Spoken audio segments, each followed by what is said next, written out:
So that's where we're at. That's where the team is at. And Ryan, if you get in, create a character. I see you got a Ryan. We got Ryan Love. It's gonna be a very Everyone's favorite Ryan Love.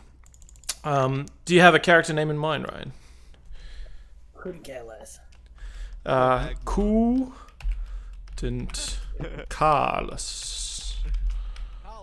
Rolling Colin. Carlos. And like you gotta have a bunch of apostrophes in there because it's fantasy. Rolling Colin. And I was like, wait, that sounds familiar. Oh, we have one of them. We can't have two. Cool. Character sheet. I do vote Sprout for 2. Use the character mancer. I'm gonna let you. So in Roll20, Ryan, you'll be able to on the right hand side up the top right there is a like the chat tab. There's like a journal tab. One of those items in the journal now is Carlos, and you should be able to open that character sheet up and start the character mancer on how to make a character. I'll let you play around with that for a little while. Just as these guys kind of cruise forward, and we'll find an appropriate spot to kind of drop you in. Can he be a damsel in distress? He's a damsel in Nespresso. Yeah, I mean, depending on where we are in the story right now, there's a very good possibility maybe Carlos had head forth with Gundren Rockseeker, cousin of Thorindir Grimsbane and Sildar Hallwinter on their journey the day before. And so perhaps we will run into Carlos in our adventures from here. But if I remember correctly, you'd taken a bit of a beating from this water that had kind of rushed out. A goblin had somewhat gotten away into the cave itself and sort of raised some kind of alarm. And while this was happening, your vision was all kind of obscured by the sweet, milky clouds of Towley. The fat clouds of Towley. Fat clouds. With a PH and 7 T's. Oh, the mad god. Mad god. It was the maddest of cotton. Oh, D-Buts. Can you watch my stream for a quick sec? I have to do something for you.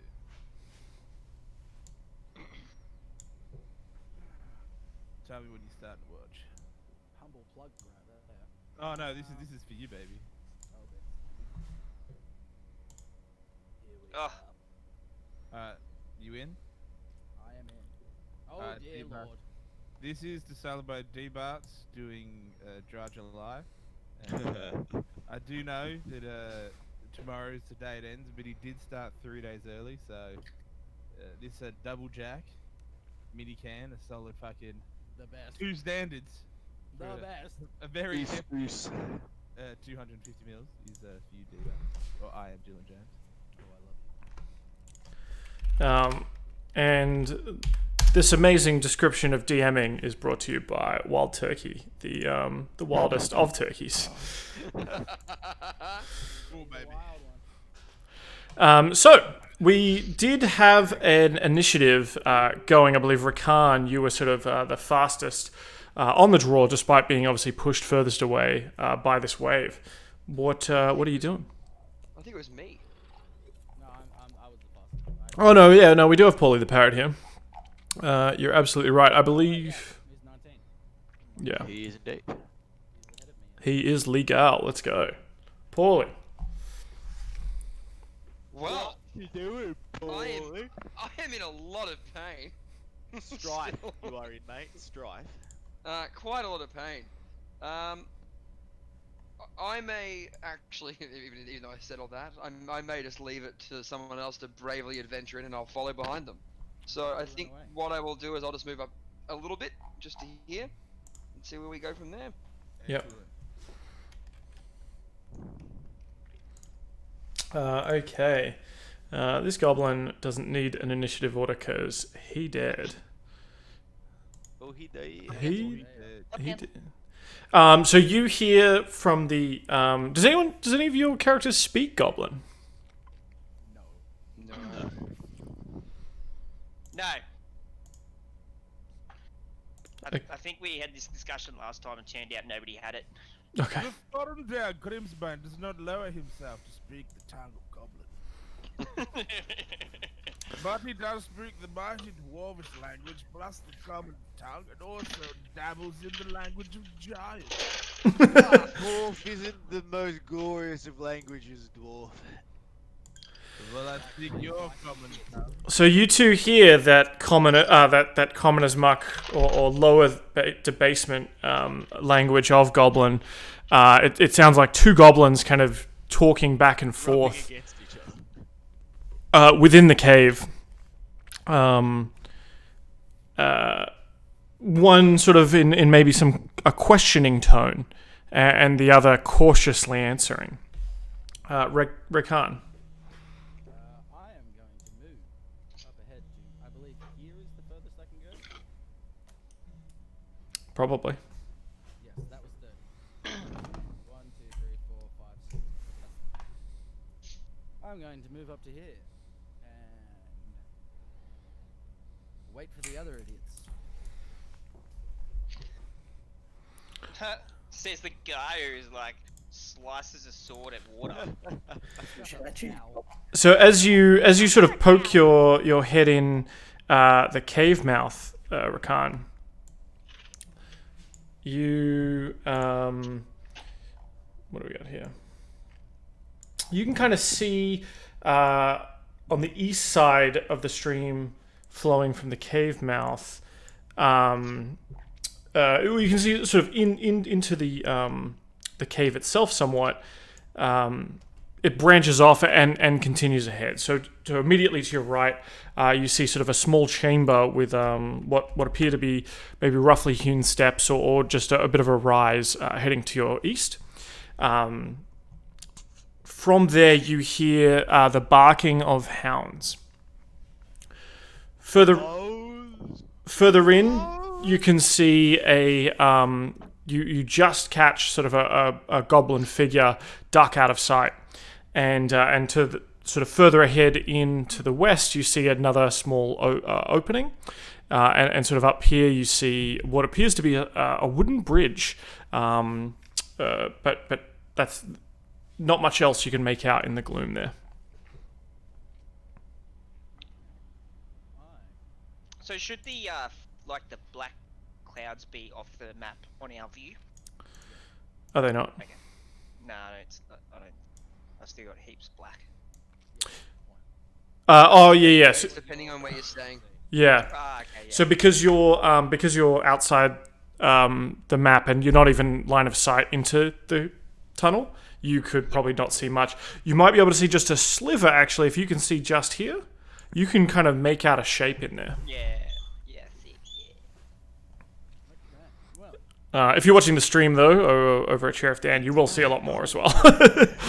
You'll see sort of the cumulative. That's how I knew there was so much open. Yeah, that's cheating. You watching the DM stream? That's cheating, bro. He's stream sniping! Stream sniping! That is against the rules, my friend. Okay, and being the first one to reach the You're cave, breaking my immersion, JR! I'm trying to talk here, Paladin. It's the town's go. In being the first into the cave mouth, Right, so I notice a few things. I tell the towel once again to shut the fuck up. what's going on? What's going on? Exactly. As Towie would always necessarily have no clue what's going on in the surrounding area. I can see Still the relying open on line. everybody to pass on second-hand information because I just still have no idea where I am. As I can tell, this is going to But, because our towel friend is an idiot. Anyway, once Considering again, you're like the worst ranger. being the first one into the cave. So you end your turn, and it is in fact Towley's turn. Oh, no, Yeah. I mean, I am creating atmosphere and story. Before I pass on my turn. After seeing, into the cave mouth, so unsure of what I turn see. to the idiots. One moment, please. server mute the towel.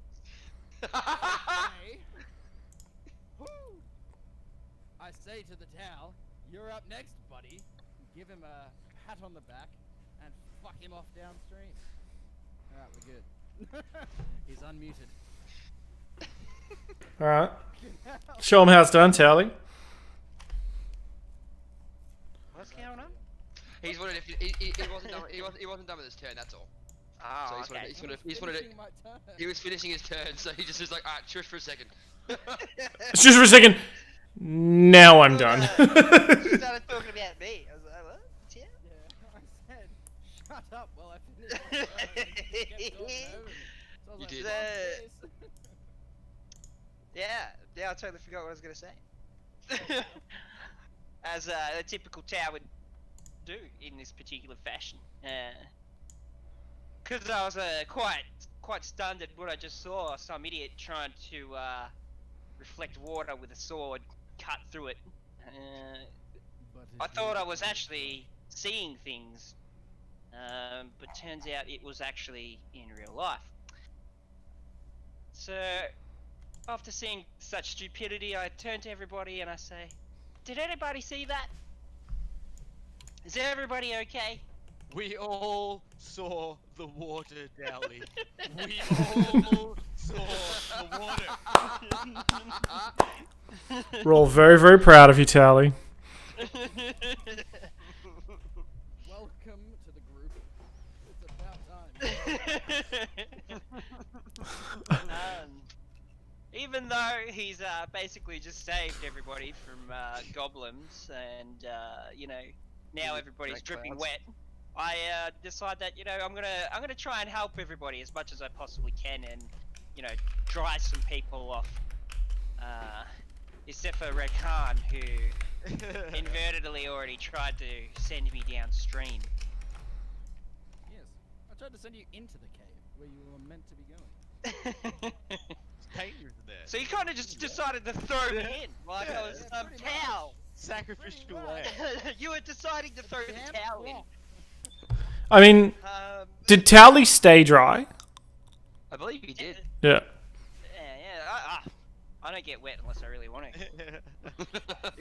He's a towel. I'm It's genetically his modified. choice Like, to get you know. wet, okay? He can ring himself up otherwise. That's it. So given that I'm helped everybody and everyone's back to normal, or at least as normal as what I think is normal, I decide that I'm not really one for adventuring forward to see what's at the cave entrance, given the fact that I'm just a towel. And I just decide to sort of hover around aimlessly, and still continue to wonder what we're gonna do next. So Provide support. yeah, I'm just gonna sit around, chill out, Mhm. maybe look at the grass and the stars. Yeah, that's my turn. Cool. Tally waits. Rekan, give me a perception check. A perception check. Okay. Where's my perception? Ooh, actually, Ryan as well. Get this add-on too. It's like a Roll20 add-on. It's called Beyond 20. Perception check incoming. Oh, it's a Chrome add-on. Perception 12. Yeah, cool. So you can't make out much over the baying of hounds, just echoing through this cavern. But you can hear that the goblin that. You probably the sounds of goblins talking to each other kind of fades away somewhat. You don't know if that's a good thing or a bad thing as we go into Brath's turn. So standing at the entrance. Alright, dwarf. Let's see if you can fight as well as you can talk. Oh, get off me! I give him a quick pat down as I roughly get up.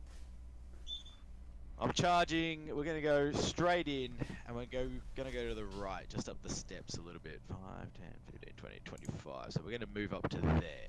If Cool. possible. Yeah, absolutely. It's difficult for you to make out what's in there, as there is no light source, and I believe you don't have dark vision, but you instantly kind of smell wet dog. Are you sure it's not me? Well, you just moved away from everyone else, and someone could have been following you, but you can hear, as you get closer, you hear sort of savage snarls and the sound of rattling chains. It's a fucking Cerberus! Oh, I am in. I think just barely you can see. Obviously, there's sort of a pillar a little bit in front of you. Be me. Yeah, you can make out the shape in the gloom tucked around this corner outside of the daylight is what appears to be the shape of 3 canine animals. Can I have a torch on me, don't I? Do I have? Because I have a traveler's kit. Yeah, you'd probably have a torch. It'd probably take up one of your hands, though, right? So Yeah, that's fair. I could sheath my weapon if sure. and let's get some light on the situation here. Cool. Let's give you. I assume a torch is like 20 bright light, 20. Yeah, let me. Yeah, I mean, I'm sure I've got one. Here we go.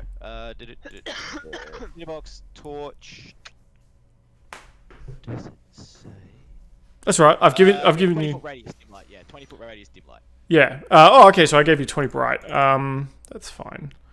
You know what? Fuck it. So you got 20. It's a good torch. Yeah. Well, let's give you 5. Let's give you 5 super bright, 20 dim light, just to give you a little bit of. Okay, cool. Is that updated? You think? Yes. Yeah, that's great. Cool. So yeah, you see these 3 wolves chained to, or the chains leading to an iron rod driven into the base of a stalagmite. Are they aware that I am here? Oh fuck yeah, they are. They're sort of pulling at their chains, barking and snarling at you.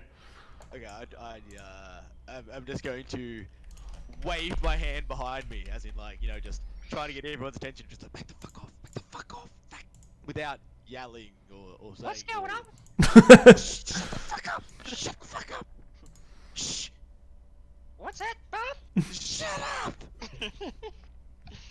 And I think that's going to be the end of my turn. There's not much else I can. I mean, I'm going to say you have like an action or something, right? Because you only just kind of came forward. That should move forward. I lit the torch. What do we got here? I don't particularly want to attack here. Can I move back again slightly? I feel is. Yeah, absolutely. Yeah, into the path of the water. That's great. Yeah, good. We're gonna just go back this way a bit, as I've just kind of walked backwards straight from where I am, fucking gesturing to get these guys to stay back until we work out what the fuck we're gonna do here. Yeah. Cool. The whole cave has been shown to me now. Oh, okay. Well. Ignore that. I think there's probably some fuck ups around here. I assume it's you. Yeah, I'm the fuck up. Absolutely. That's fine. I will assume that you know how to separate player knowledge and character knowledge. Mm-hmm. Cool. Thrindir Grimsbane.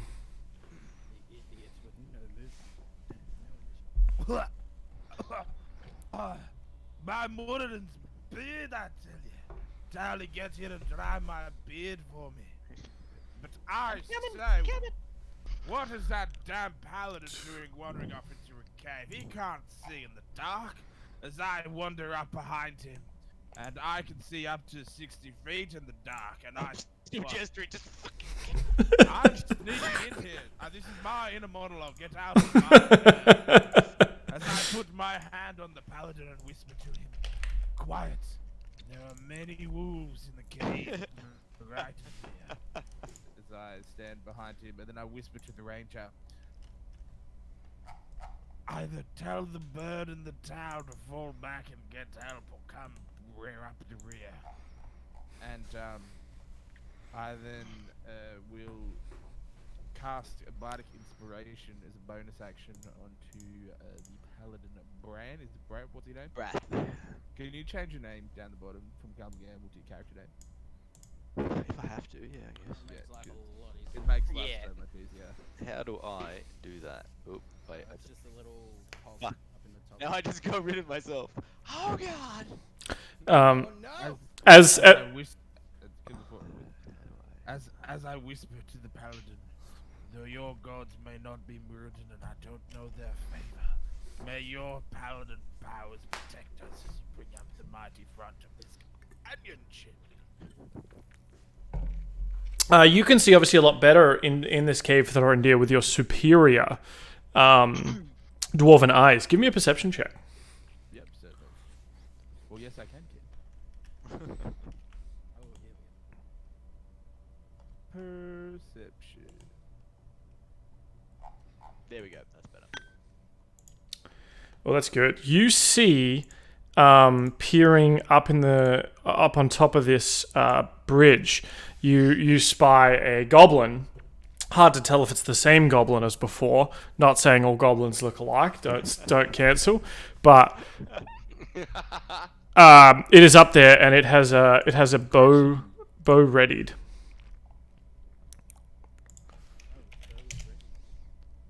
Lads of the companionship, there's a goblin up afoot with a bow drawn. Best be careful, raise those shields.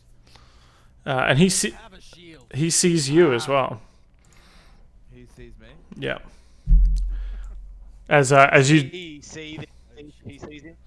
he sees that you see that he sees that you see that he's seeing that you're seeing You're it. seeing- Yeah. Side perception. Oh no.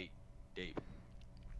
I looked the devil square in the eyes. Come on. Blinked.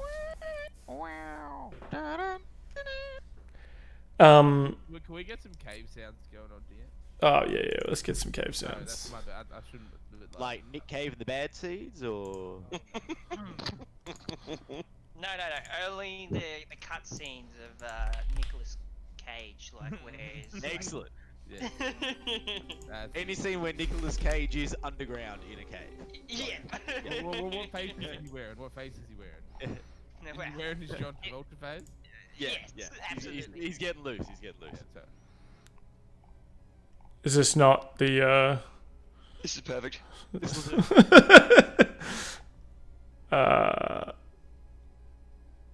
Yeah, this was. And yeah, don't forget to add the inspiration dice to your D&D Beyond Cal. yes, I forgot that. To the what? I have the inspiration button clicked on my character sheet. You beauty. Yep, buddy. Alright, who's I going? believe that he's. It is my Tim turn. Ford. Yep. Is the name. as we've hit the bottom of the or the top of the initiative order, I should say. I'll just check in on Ryan. How are you doing with your character? Yo, wait. One quick Ro- question. Right? Not here, man. Oh, he's going walkabouts. You know, he's still in the but he'll be back in a bit, I guess. Yeah. I see he's made a rock gnome druid, which is pretty cool. I have no idea what I do. A rock gnome? That's amazing. Maybe we can fight him in the cave. I'm reading a wow at the same time. Fuck. The rock lobster. Fuck. What's that? One quick question. Mm-hmm. How come I can only see Thorindir, Rakan, and Brath in the turn order? I can only see their names. I can't see anyone else's. Their names aren't on their ticket. Name your damn tickets. Yeah, I mean, you should be able to see everyone's name. It could be that you don't have access to them. I don't know. Anyway, moving on. Purple. Stupid ass bird. Squawk, bitches. Yeah. So what's Paulie the parrot up to? Okay, well, I hear some of the crazy ramblings of the paladin going, get back, and not really being one to listen to some paladins. I do the absolute opposite. I Paulie decides to dust himself off after that fateful fall with the goblin. Kind of looks around for Kokoro, but with no real luck there. Decides to go, alright, we're going in the cave then. She's fine. So, she's fine. We'll find her. I want to go just here. Cool. You also do not have dark vision. I do have dark vision.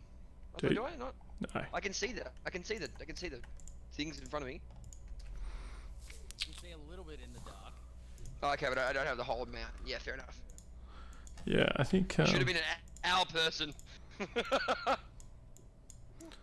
So you can see the map itself, right? But you can't see. No, but I can see that. No. Well, can you just see everything? It's gone to fog of war now. I could see everything before. Oh, okay, cool. So you step in, and out of the darkness, one of the wolves jumps forward and tries to bite at you. Give me a dexterity saving throw.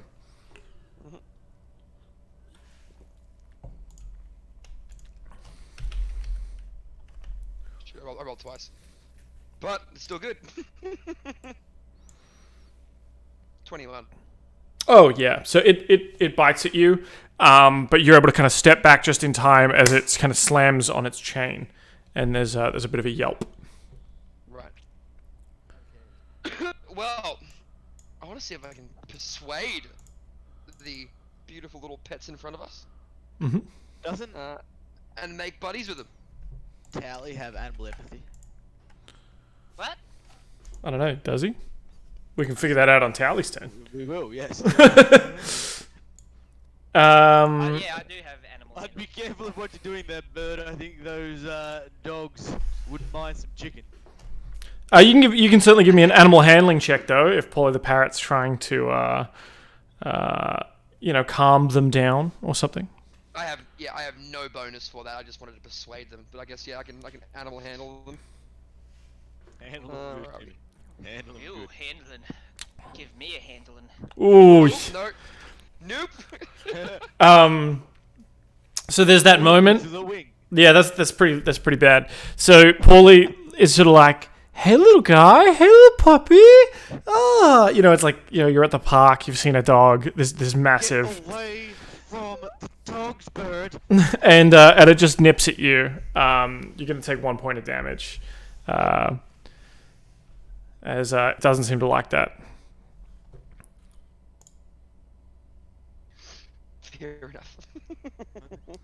Right. How many? Yeah, cool, awesome. That is me done then. I do believe that is the stupidest bird I have ever seen. Ray Khan, Oh, let's go. I'll turn my mic up. Ray Kwan. Raekwon. Rayquaza. Ray I Quillen. take Rayquillen. I slowly progress up through the cave, and in seeing How is that? Is that much better? Oh yeah, that's good. much better, my friend. In seeing the popperinos in there, I continue my way past the stupid ass pallet over to here. Cool. Stopping here, I realize my grave mistake and yell back to the party to say, "Hey guys, don't come this way." Worst ranger ever.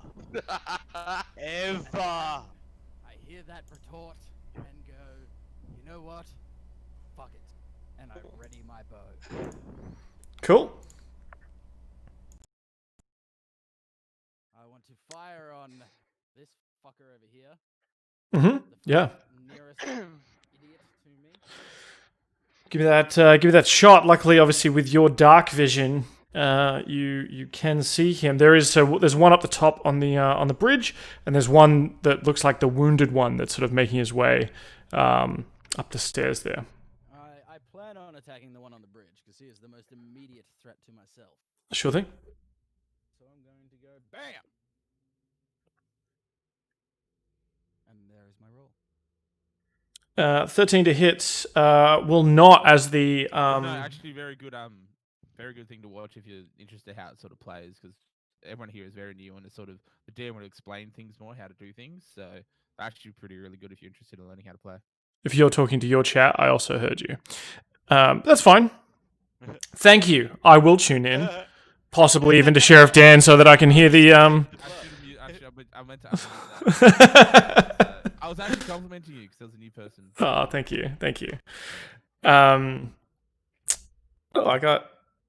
Yeah. All right. So the bow, the arrow lances forth, clatters off the stone wall as the goblin kind of ducks behind the crevice there, out of sight for a moment.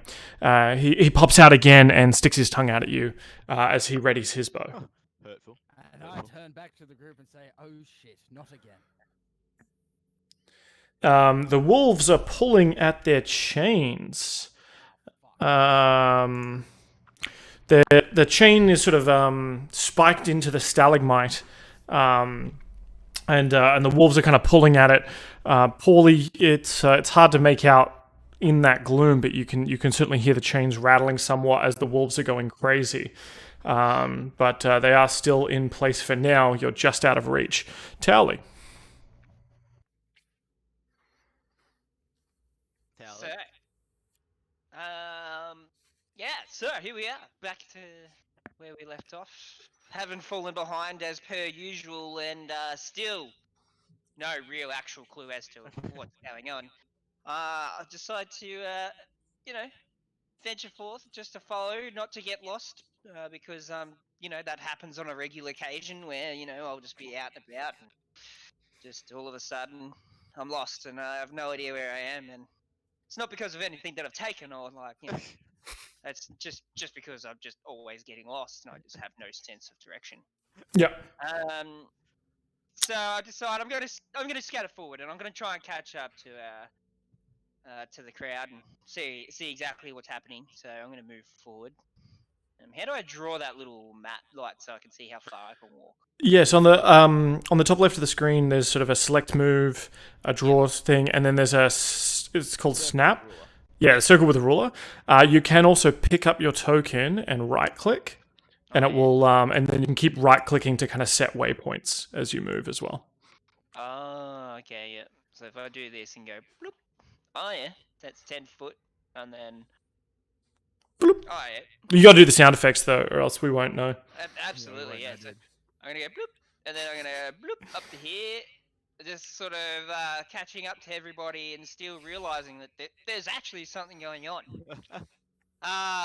The crazy bird that's always flapping around and flapping his mouth seems to have gotten himself in trouble again. And given the fact that I do have some form of animal handling skills, I tried to come to his aid and potentially save his life once again. Handle that animal, Tally. Handle it. So are you trying to handle the parrot, or are you trying to handle the wolves? I'm gonna try and Handle me. I'm gonna try and handle the wolves. Just to get him out of trouble, and once again the Tau's gonna save the day. That unsung hero that we spoke of early on at the introduction. So I'm gonna make my way over next to him and try my best here. Sure. Yeah, give me that animal handling.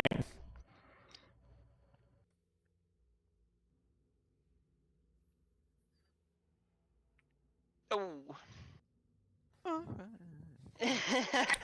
That's pretty good. That's not bad. That's good. That's a lot better than a 4.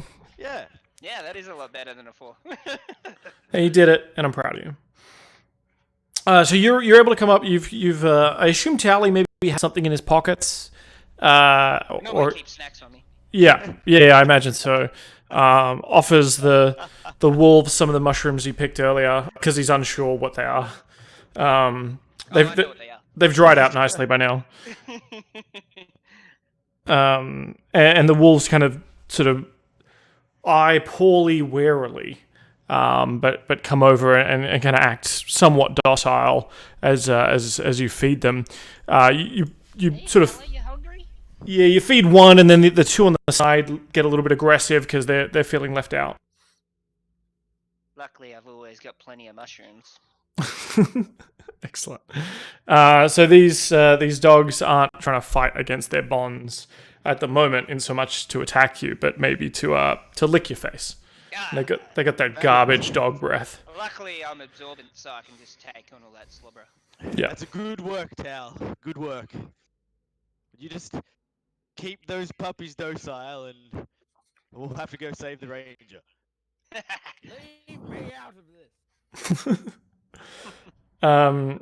Speaking of the ranger, the Fae's greatest ranger, Worst. an arrow shoots out from the goblin on top of the bridge. That's going to be a 20 to hit.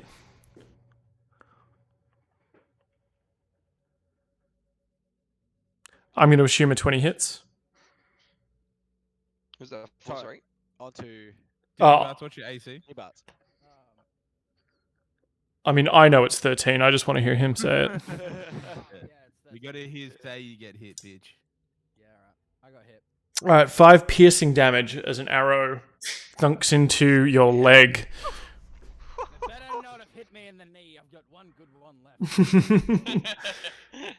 left. It doesn't, but your football career may be put on hold for now. Fuck it. And the goblin that you did see sort of down the bottom, the injured goblin has run away out of sight there. You do see, if you notice, to the northwest. In that direction. Okay, never mind. Won't tell you what you see there. I only believe what is in front of me, and it is the idiot on the bridge that just shot me. Brath. Okay. Genuinely impressed by the towel and his handling of the wolves. Brath comes over and pats him on the back, or leans across and What? These are wolves? good work. Yes, They're not good, but dogs. good. They're happy wolves. They're good. They're good wolves. Just They're your friends. good stuff. Tally, have a look around. Is there anything behind them? Just keep an eye out where you are. You just keep those puppies docile. Good work. Oh, boys, people in the chat are asking to nerf Tally, please. No, Tally's actually getting a buff in the next patch. Oh, he's getting a buff, Oh, boys. All right, dwarf. Are you ready to move? Dwarf, I don't respond to such names. Look, all right, short human. Are you ready to move? Human, how dare you? I'm gonna take that After as a yes. Okay. We Could you even see in the dark, human? Brath starts moving as he keeps talking. He is going to put himself. Wait, where are I from there? 20, 30, 25.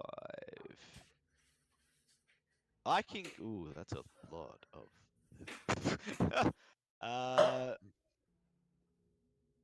I'm going to plop myself right in front of Rakan.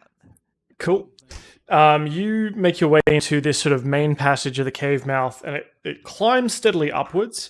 The stream is sort of plunging and splashing down its west side. So despite you obviously got hit by a torrent of water before, but there is still sort of a small amount of stream leaking down this hill.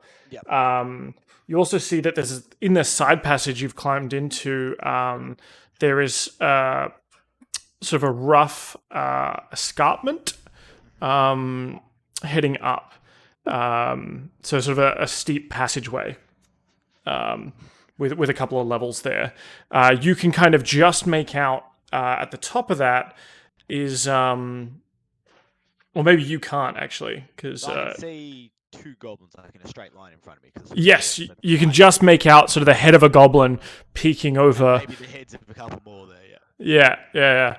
As they sort of peek over and then like duck down, as they see the light from your torch, and they seem to hurry to snuff out the small campfire that was around them. Right.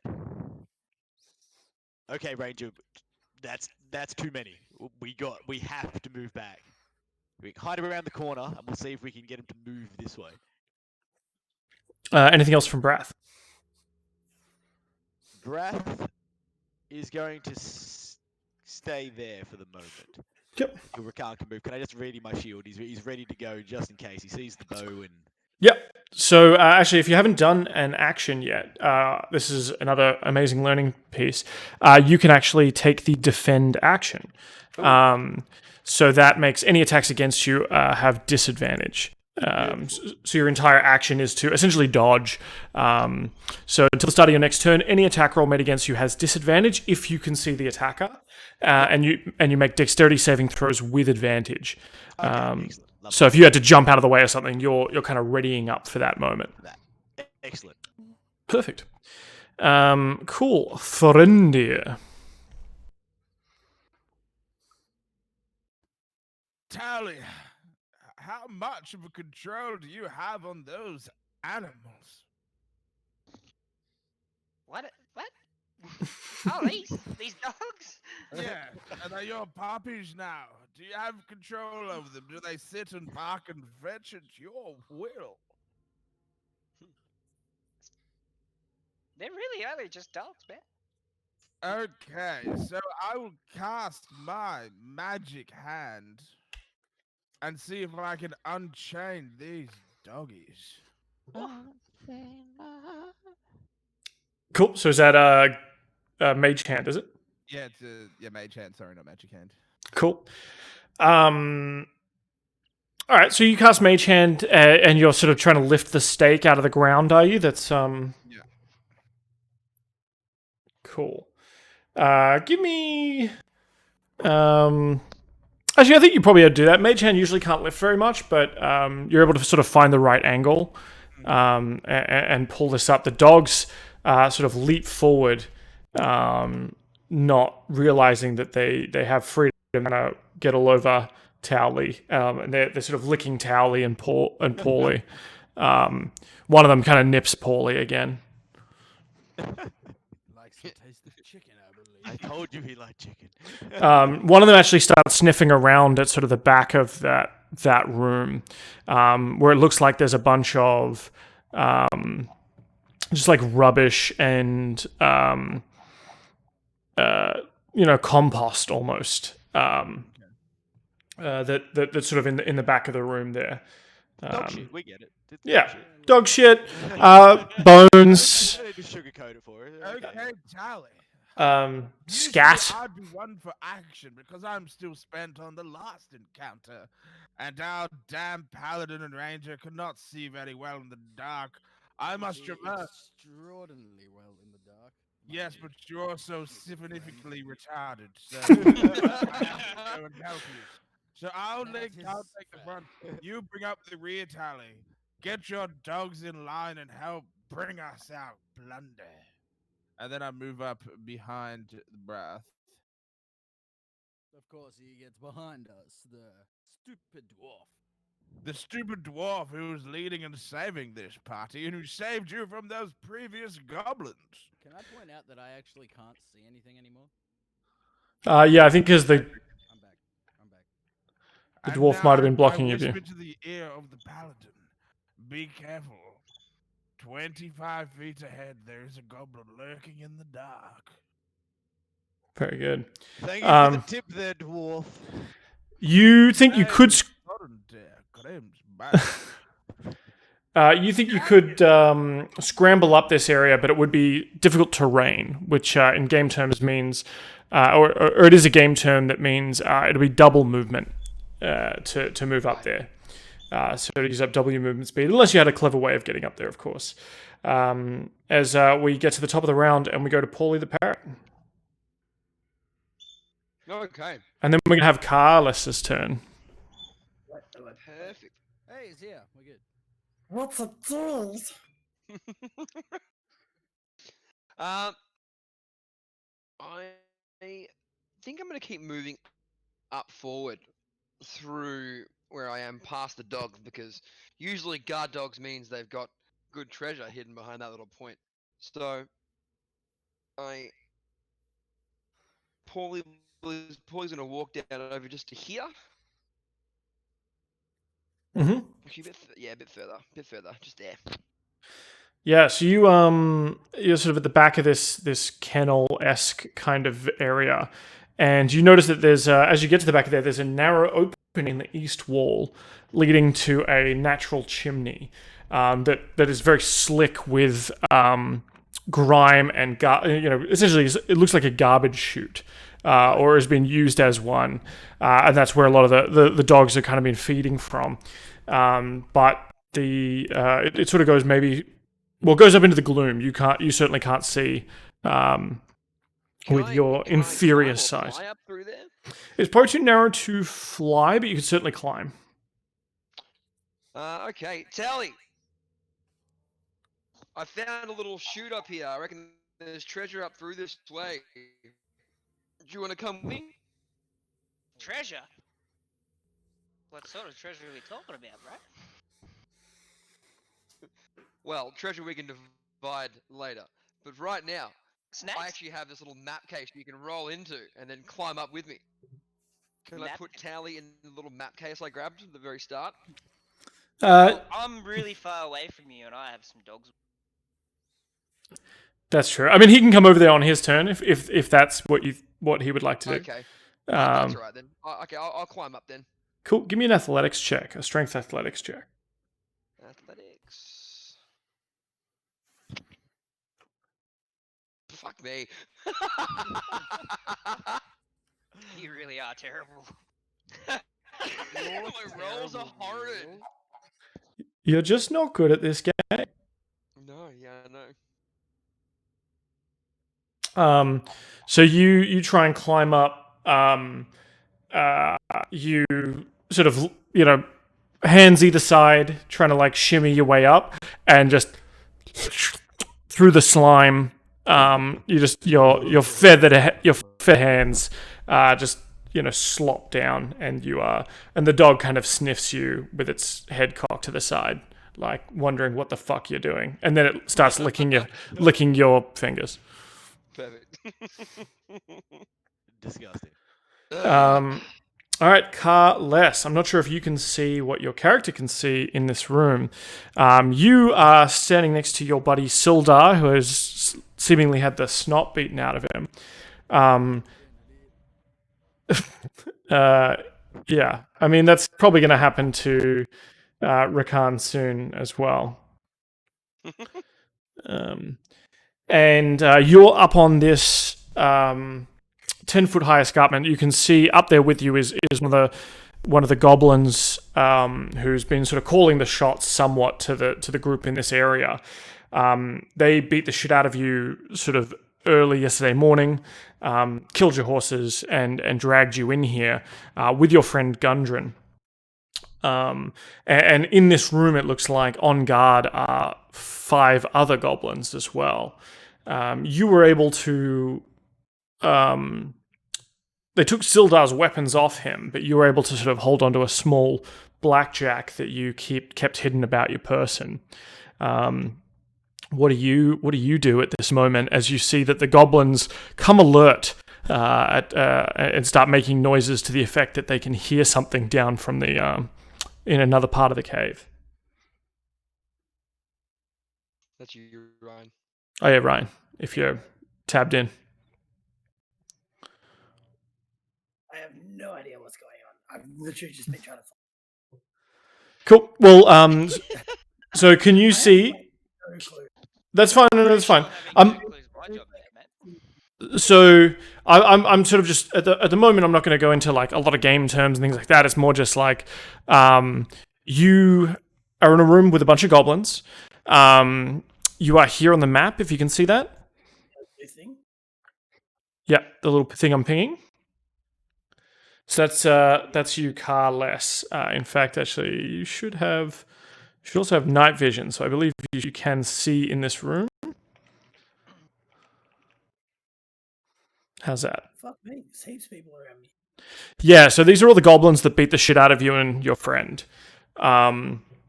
They seem to have been alerted by something down this corridor.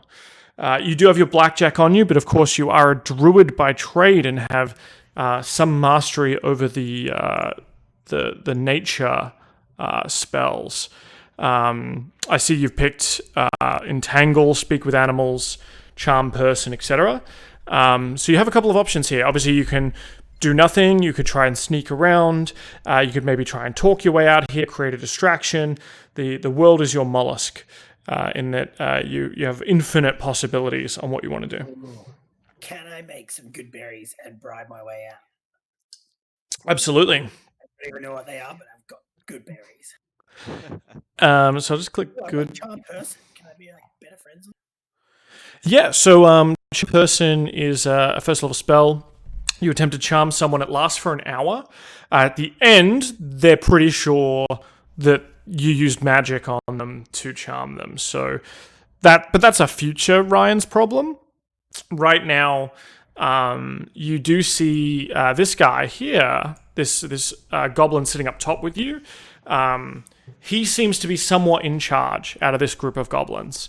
And you think with your magic and your cunning goblin gnomish wiles, don't want to get those too confused. I know that's it's a sore spot. That you could try and attempt to charm him with your magic. To do a voice and stuff like everyone else. You can. I mean, you don't have to. Can I bribe him with good berries? I Well, feel like he'd be my bitch for some good berries. Okay. Well, give me the so if that's the course of action you're taking, we can definitely go down that route. Let's see what happens. So Fucking love good berries. you stick your hand in your pocket and conjure up some good berries. So Oh, yeah, good berries are his penis. I thought good berries were the balls, and that the because like the twiggin berries, right? Twiggin berries. Yeah. In fact, the components for this spell is a sprig of mistletoe that you use. So up to 10 berries appear in your hand and are infused with magic for the duration. A creature can use its action to eat one berry. Eating a berry restores 1 hit point, and the berry provides enough nourishment to sustain a creature for 1 day. So this is like the lembas bread of berries. This motherfucker can live 10 Just days. so you know, Ryan, I have some mistletoe on me. Like I always carry mistletoe. Just you know. If you're ever into it, you can have some mistletoe with him. Yeah, he's happy. He's happy to pass the mistletoe around. I think we also established that Towley has glass blowing proficiency. Oh, Look, he's pretty well versed. I'm gonna just like suck him. What was that? Blowing in general, mate. Suck him and get him out. Like, Well, you got to get to him. You're currently kidnapped by a bunch of goblin assholes who beat the shit out of you. And can't I blow one of them? Can't I blow the leader? well, you can offer him some good berries and try to persuade him. Are you just trying to persuade him to let you free, leave your friend behind, and just bail? What are you trying to do? Who's my friend? Is it one of the people in here, or is it some random? This human guy, this non-player character, this NPC. Ooh, do I need him? You tell me. Can we double suck him off? Really suck off your friend. I mean, in this world of infinite. Alright, yeah, see, it's infinite possibilities, so I feel like this would be the easiest way. It's like, just run a train on us and let us both out. There's a severe theme about this start. So, So I should be like, well, don't do it all. So what I'll get you to do is make a persuasion check or some kind of charisma check. So you can open up your character sheet and click on the in the core area. Click on persuasion, which I see for you as a +5. That's I see you've just given yourself like max stats and everything, which I love. No idea what to do. It just That's cool. I'm gonna rein some of that in. I'll just let's. Alright, so I go into which my character sheet. Yeah. That's amazing. Yeah. Bloody WoW players just giving themselves mythic level fucking whatever. Mate, he's been running dungeons all week, mate. Fucking cut him a break, What's your jeez. keys, dude? So how do I do this check? Cool. So see where it says skills. You've got the list of skills there, like acrobatics, animal handling, arcana, etc. So I want you to click on the one that says persuasion. Perception. Oh yeah. Persuasion. And you'll see that it rolls in the chat window. I see you've got a 14 in persuasion, which is pretty decent. Now, I don't think you speak Goblin. I do. Oh, you do? Okay, so even... You guys said no one spoke Goblin. Beautiful. Oh, good boy. So you've spent time in the Goblin brothels of... Train on a few times. You've... Told me, slide of fist. It's and yeah, a lot of it is very gesture based, right? It's there's some guttural noises and some and whatnot, but a lot of it is and the language is perfect for this situation. You're convincing this guy. You've discovered that his name is Yimik. And he is sort of one of the goblin underbosses in this establishment, but he is certainly open to bribery. What was his name again? Well, you don't know, do you? Yeah, fuck off. This is my very pandemic. Yeah, don't write that shit down. Unwrite it down. I'm better. I'm worse with names than fucking anything. You're gonna run a train on This isn't Yimik. fucking. So you and Yimik start haggling, and Yimik's like, oh nah, you guys are no good. You're all stretched out. Like, no, not gonna happen. It's not really worth my time, sort of thing. And you give him the old no. This guy, my friend here, still got cherries up in there. Like, Yes. Like, trust me, you want more, go fish around. Yeah. And so he starts getting excited, and the other goblins up here sort of lose attention on what's going on down over here, and they all start sort of making their way up around this area to kind of surround you and friend. It's a dead bang, man. I'm gonna get a train run on you. And each round is only 6 seconds, so we've got a lot more of this to go as we move on to Rakan's turn. Hey Dan, one quick thing. Am I able to see what like the other characters see, or is it just the fact that I'm just stuck in this area where the wolves are that I can't see anything else? I've set it up so that you should only be able to see your own Okay, yeah. your own Log stuff. of war for party members or whatever. I can turn that on if we want to do that. Yeah, it's just because I'm like looking at blankness and you're like, oh, there's stuff over here and stuff like that, and if I'm not. If you're not there, it's hard to sort of visualize. Yeah. I mean, we can look at that. I might do that for maybe when we take a break or something like that. I'll change the settings around and make it so you can all see each other's vision.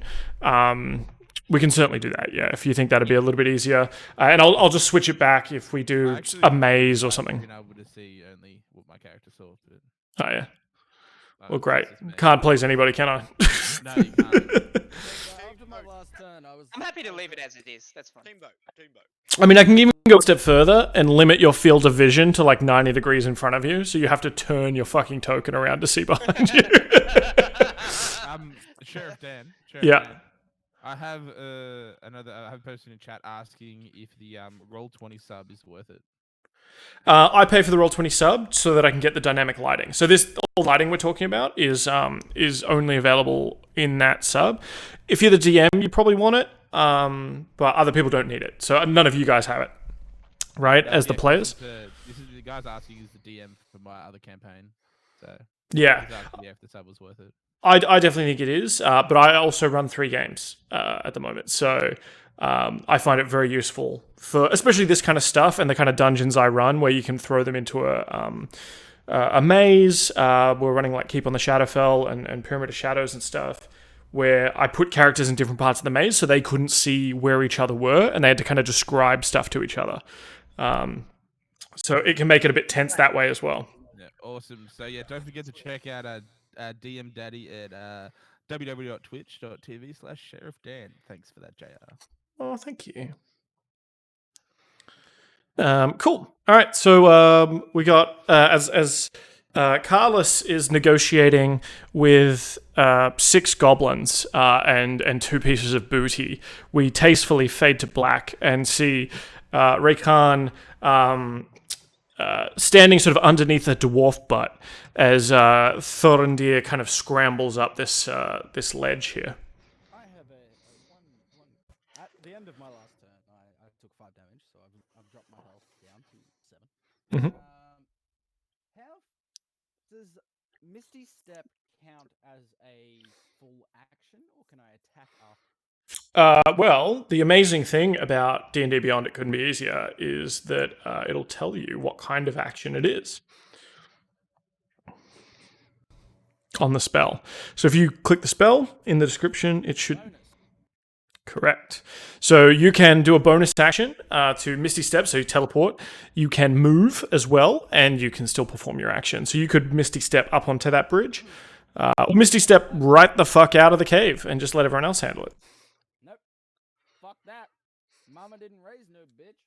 I'm gonna use Misty Step. I'm gonna jump to here. Shaka bra, bro. Then Shaka bra. I'm gonna use an attack action, my Sinestro longsword, on this stupid ass goblin right. So you pop the bow away, teleport up. Is it like at a flourish? Is it like a bamf? What does the teleport look like as Rakan? Like a Batman teleport. Like I drop a smoke bomb and I'm bam, I'm here. Perfect. And then there's some autumn leaves flying around autumn leaves as I materialize next to this stupid ass goblin. Yeah, he looks incredibly shocked. He's like, oh shit. And then I go, excuse me, goblin friend. I did not mean to fire on you. But also, psych! And I roll my longsword. Yeah, absolutely. So, He has no idea what I'm saying. yeah, so that's an incredible roll. 18 will definitely hit, and the 8 will finish him. So, as you sort of say psych, you extend a hand of friendship, and the other hand is a finessed longsword. As you plunge it into this thing's belly, it collapses on top of the bridge. As I expire, said goblin, I look back to where I had just come from and said, ha! You see that, dwarf? And you look down the corridor. And you look down the corridor like you can't see anyone from that angle. I don't think anyone can see you either. I can see a dwarf butt. I can see his dummy thick butt around the corner. So I yell at his thick butt and say, "Ha! You see that? Much better." I can see the goblin. I just can't see him. Exactly. So he sees a goblin fall dead, and then he hears me yelling at him. That's still 2 to 1. Cool. All right, the wolves sniffing around. One sniffing at you, Paulie. One just like makes a break for it, I think.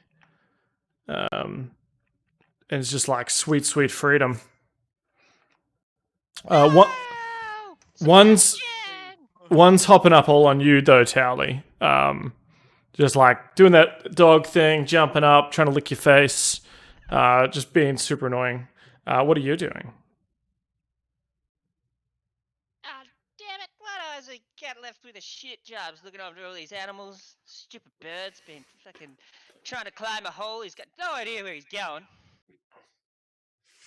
At least I got me dog friends here, and they're kind of cool, so I guess, pet's pet.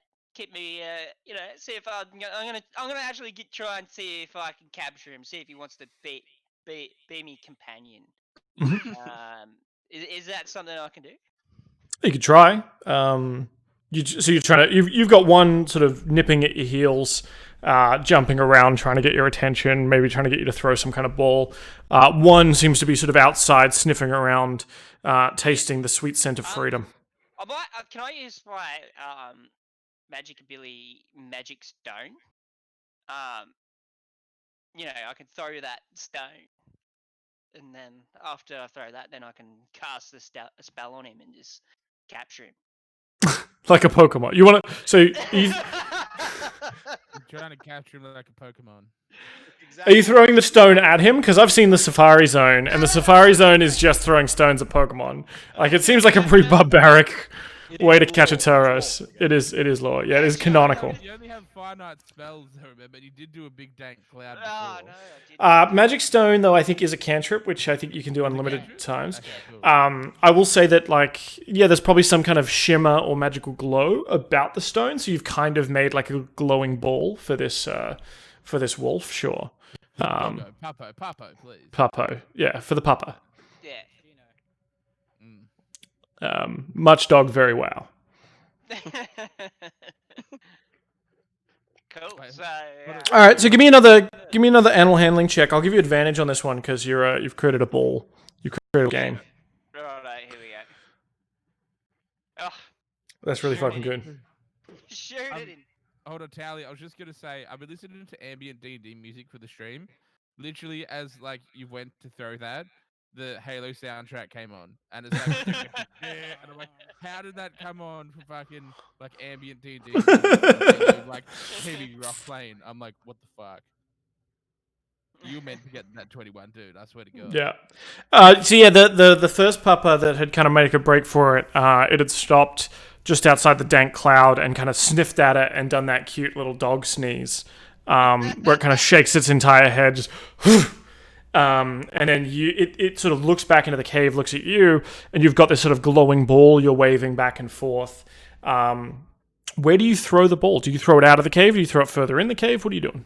No, I'm gonna throw it sort of like in, like if he's caught a whiff of my dank clouds and everything I have to offer. I've actually thrown it out towards the river and it's made a splashing sound and it's kind of just bobbing there. And it's making its way down the river towards the wolf. Cool. So the wolf that's near you sort of like seizes this opportunity and runs at it. The other one, seeing like a hunt begin, also gives chase, and they do that thing where they kind of bowl over each other, trying to get the ball, until one of them is able to get it, and they kind of both run back, and it proffers it up to you. Excellent. Thanks, buddy. Should we, you want this? You want this? You try to take it, but it like leaps back and won't let you have it. You little shit. Righto, yeah. Yeah, well, that's the case. I guess, cool. You don't keep it. Like, it'll come in handy later. I'm sure I might send you away with that a little bit later. I bend over. I tried to take it once again, and Yeah. he's not up for it. Yeah, so like you sort of stop and you like go like, oh, okay, fine, and then it like comes in closer and like maybe drops it on the ground, and then when you go to pick it up, it quickly like grabs it, does a bit of a twirl, just super excited to have stolen it from you. Yeah. Cool. So I lean over and I pat him, and all of a sudden now we're kind of just best mates, and Yeah, you give him that scritch, he drops it. You give him that scritch behind the ear with the 21. It's pretty solid. Yep. All right, that's cool. So I'm gonna name this one old Fluffy. Jimmy, you ain't gotta call him Cheech and Chong, dude. Nah, this is Fluffy because I've always got the fluffiest of mistletoe. So there you go. And what's the other one's name? Sorry. So the other one, after somehow losing out, he's kind of not too happy, but he's kind of dealing with his a moment of grief. He's just lost his mate. He's realised that there's a new chow in town. A new alpha tail. That's it, Kind of picture me in that moment we're in Jurassic Park with the raptors, and I'm like, out and about. I'm putting my hands forward. I'm just really trying to tame everything and keep everybody calm. So instead of blue in Jurassic World or whatever, is this one green or is he purple? Yeah, he's definitely purple. Purple. these purple dank clouds. He's got you know, he's got everything. He's Excellent. Purple Kush. Purple Kush. Purple fluffy cushion. Here we go. All right. That You know, purple haven't still been so close to what's Timmy's character's name again? Paulie. That's right. Paulie, and Would he's really you know love him to put his he's name in just chat. failing at life.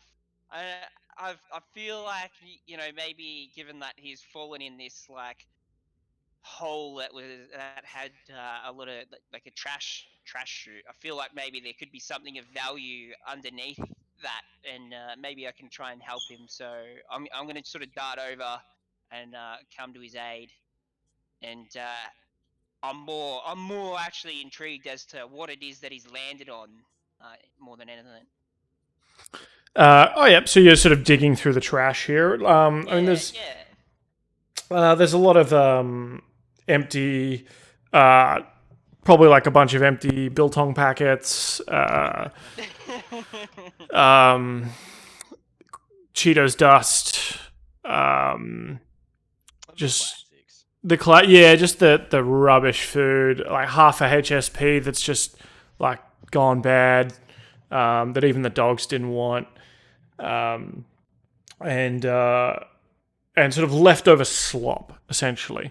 It looks like this tunnel here, or this chimney, was being used as a garbage disposal. Yeah. Okay, so obviously nothing good of in that chute at all. No, I mean it does potentially mean that there's something up there to drop rubbish down, though. Yeah. And if you can get R2D2 to turn off all the trash compactors on the dungeon level, you might be able to make your way safely up. Yeah. Okay. Yeah. I don't know. Interesting. You know, as a towel, you know, these sort of things. Things are hard.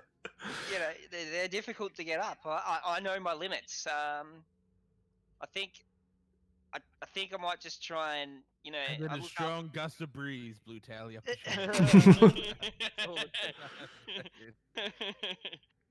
Now, given that I'd already seen Paulie fail at climbing, I figured that maybe it's just too difficult and not even worth my time. And the fact that like I just blew out those mad dank clouds, I'm still spent.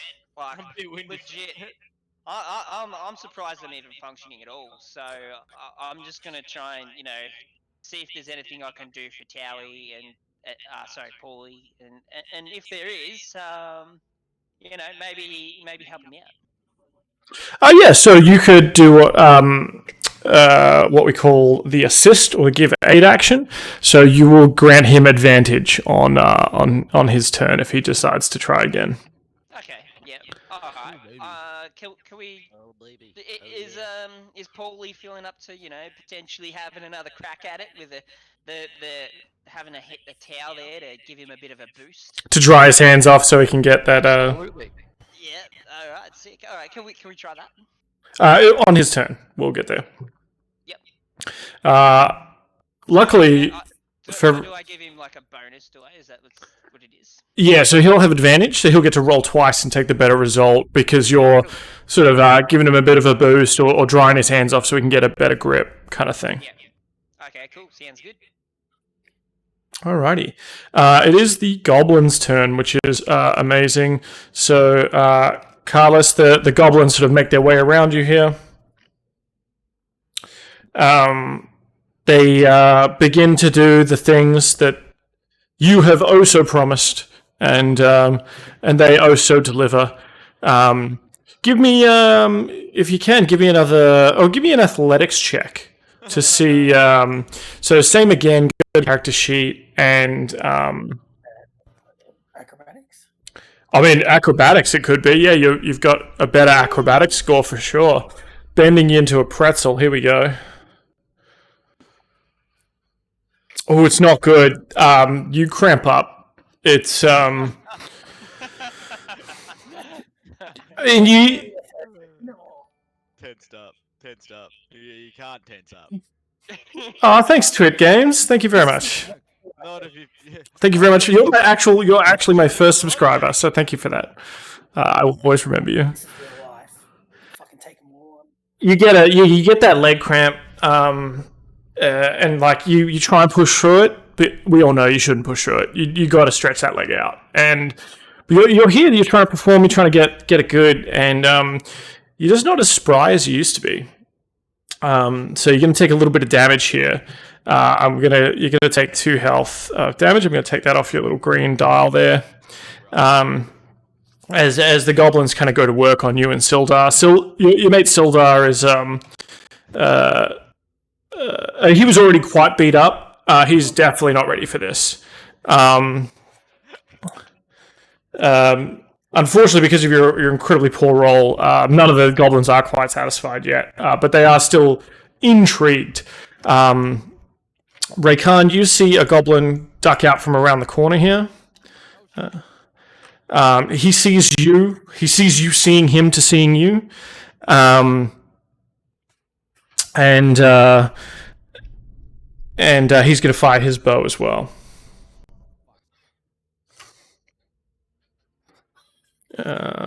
That's the wolf sheet. Or that goblin.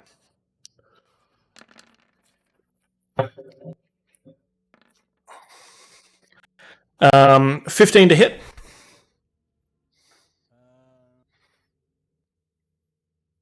I know that hits, so you're going to take 7 damage. I'm just going to get some water because my mate Buds in chat has told me I need to hydrate. It changes because you roll the damage each time you do it. I'm dead.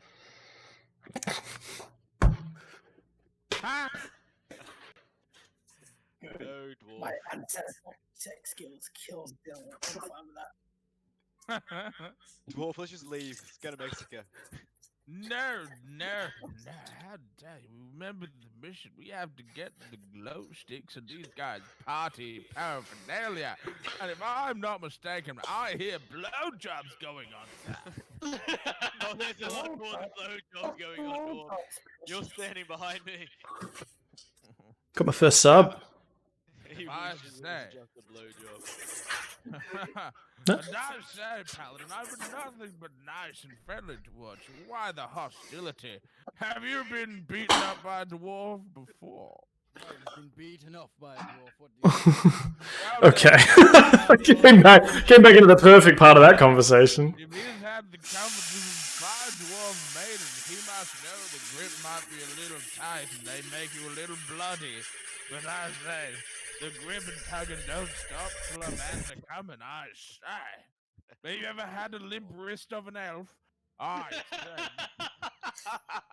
I've done better jobs myself in the dead of the night, half cooked off a barrel of ale. Okay, let's steer this back on track. As Raykan, you hear the soft thump of Raykan's body falling prone on a bridge above you. I don't want to say prone. I want to say, like, I've taken a knee. Yeah, but also you're unconscious. So unless elves, well, elves don't really sleep. Unless elves meditate on one knee while unconscious. Meditate while moving, do they not? No. You've been knocked out. You've been knocked down. Cool right now. If anything, you soiled your armor. I don't have Brath. You hear the Fey elf boy collapse. Let him go, Ralph. He knows what he's doing. Well, this is the thing. I'm fairly certain he doesn't know what he's doing. As we've Fairly said many confident of times, that he fact. truly is the worst ranger we have ever seen.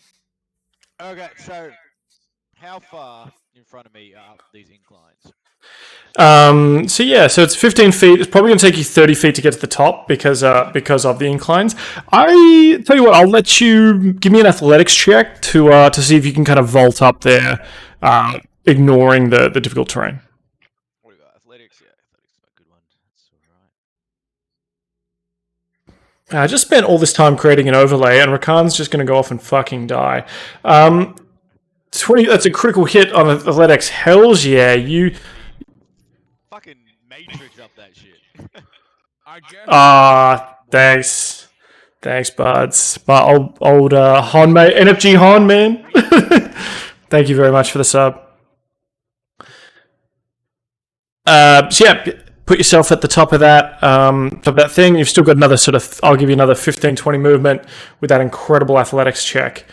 I put myself up there. Yeah, your vision will should change as you drop the token. That's all good. Yep.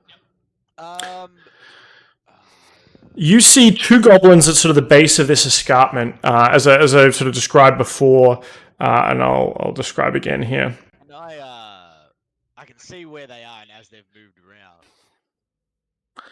Yeah, so you see this cave sort of divided in half by a 10-foot high sort of ledge that you can see a lot of the goblins and even make out your friend, or potentially make out bits and pieces of gnome butt. The sort of that dark gnomish, rock gnomish skin glinting in the torchlight, rhythmically. You see two goblins at the base of this escarpment, sort of waiting on the stairs, seemingly queuing up. You think you could? Like they were forming some kind of train? Yeah, yeah. And if they are these ones, Describe it as a train. I would describe these two as the caboose. Ah, yes, I see. Perfect. Alright, can I try and sneak 15 up to behind that one goblin on the stairs? Sure. Now, I believe as a paladin you have chainmail armor, which actually makes you disadvantaged at sneaking, but I'll let you try. Yeah, I'll let you try. Why not? Well, give it a go. It might not end well, but we're ready for a fight anyway. Cool. So stealth check. Let's give that. So roll twice and take the yeah. They hear the jingling. Yeah. They definitely hear the jingling of your armor. They see you coming. They're not surprised. Right by the time you get to them, but you can still get to them. And I'll let you have your attack if that's what you're doing.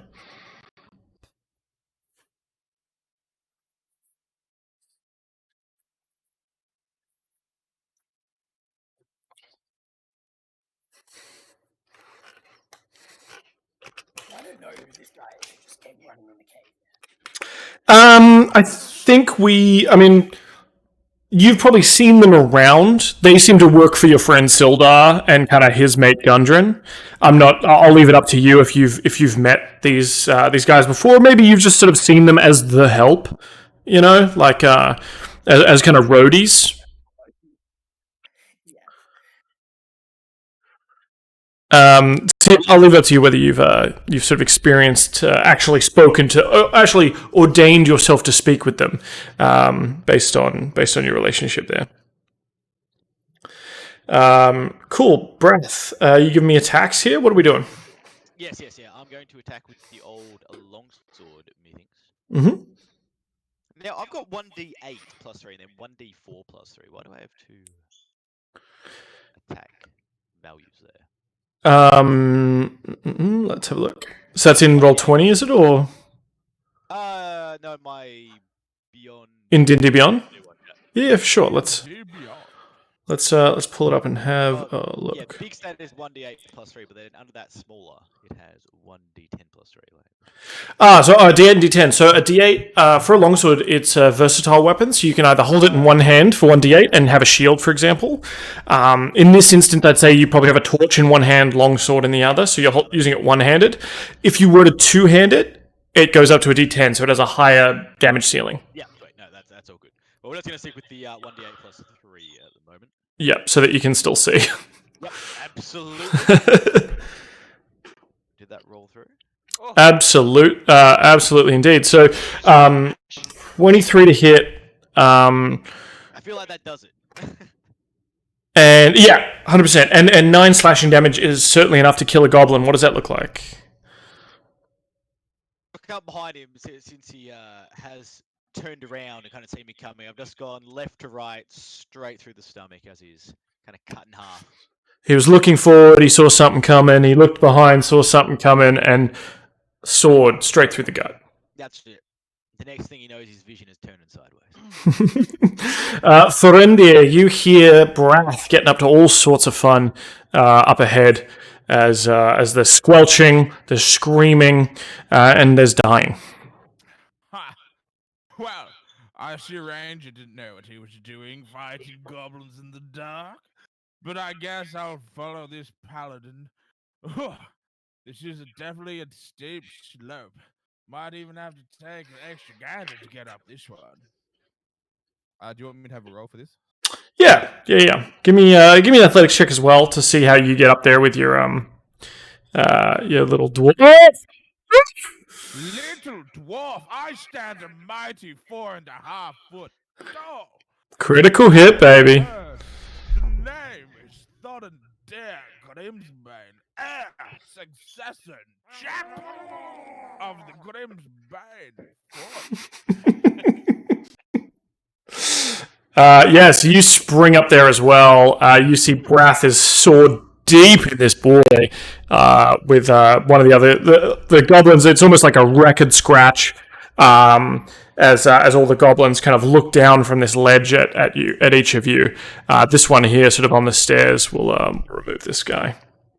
Looking a little bit afraid, sort of looking for the dagger at his belt, wondering where he's put his belt, maybe even, as you see this sort of tableau in front of you. And as I see, mighty good stab there, Brath. And I say, as I turn to the Glad you could make a dwarf join in. As I say to the goblin on his right, you see that there, goblin? Ha ha ha! I was 12 times deeper in your mother last night as I spat on her forehead and gave her an old Wisconsin special as I cast vicious mockery upon the self.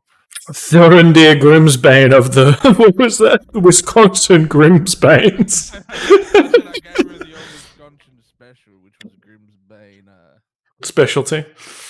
It's a sex move. It's a sex move. Oh. Wisconsin special. Sorry, yeah, I haven't learnt any of those yet. I'm waiting till marriage. Well, I think one of the goblins is doing it to one of them right now. Yeah. It's when you finish and you still punch them in the face because there were white dudes up there in Wisconsin. Oh my god. Steady on, mate. So are you performing any actions in combat? What are we doing? Well, I'm pretty sure I did a double move to get up here, so I can only move like 25 feet. So. You did get a crit on your athletics. Yeah. Oh wait, so you're doing vicious mockery, right? I did vicious mockery. Yeah. Which one in particular? The one at the top of the stairs. The one to his right, which will be his left, looking at the map. That's his left. This one. The one with the fist. No, the other one. This one? That one. Okay. To the west. Yeah. All right. Cool. Yeah. So he's going to make a wisdom saving throw, I believe. Boop. He rolls an 18. I think maybe he doesn't quite get it. He beats your DC 12 wisdom save. He just kind of looks confused, and not painfully so. Just he's probably never heard of Wisconsin. He's never really been outside of the area of the Tribal Trail.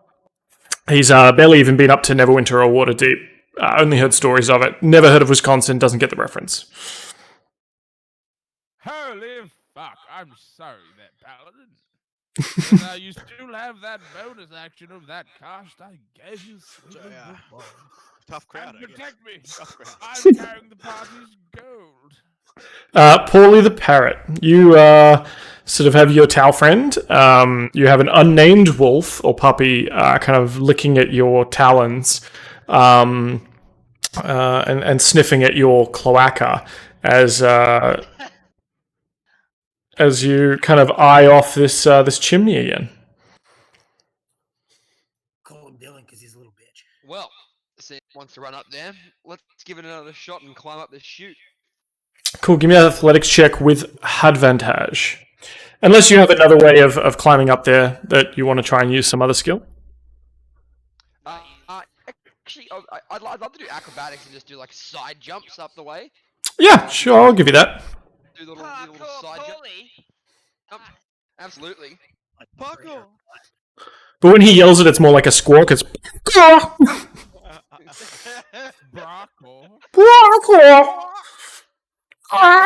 That's up. Cool. Yeah. So you make your way up there. Let's move you. Oh, actually, sorry, I didn't mean to bring Paulie with me. So I don't know how that'll actually affect it. You are poorly. Wasn't that the You are plan? absolutely. Oh, no, so I fucking meant to bring Callie. I meant to bring. I don't know That's why all you good. bring me with you. I'm like just standing there watching. Okay. Um, You remember you All tried good to then, put Oscar. in your satchel earlier, but it failed. Remember? oh yeah, Right. Yes. All good. Yeah. Don't worry. that's cool.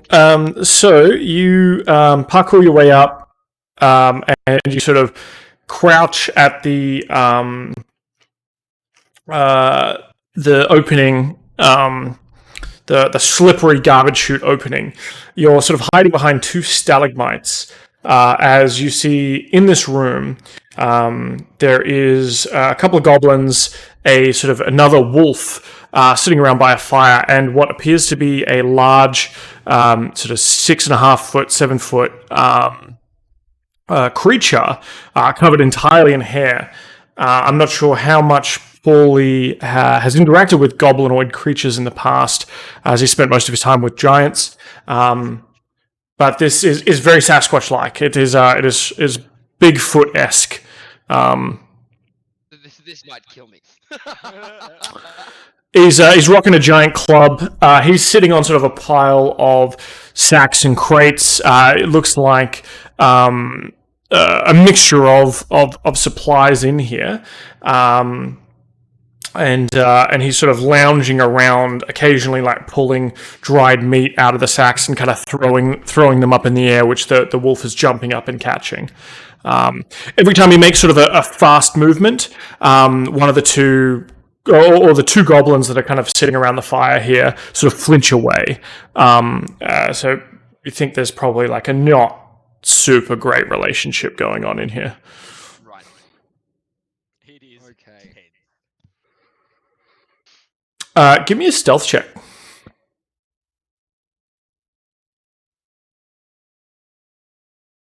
Fuck me. Interesting. Why the fuck? My rolls are fucking horrendous. Because he's a Down, stupid aren't you nerd. dead, He's Zima? like flapping around and fucking doesn't know getting how in to the way roll of a shit. fucking dice.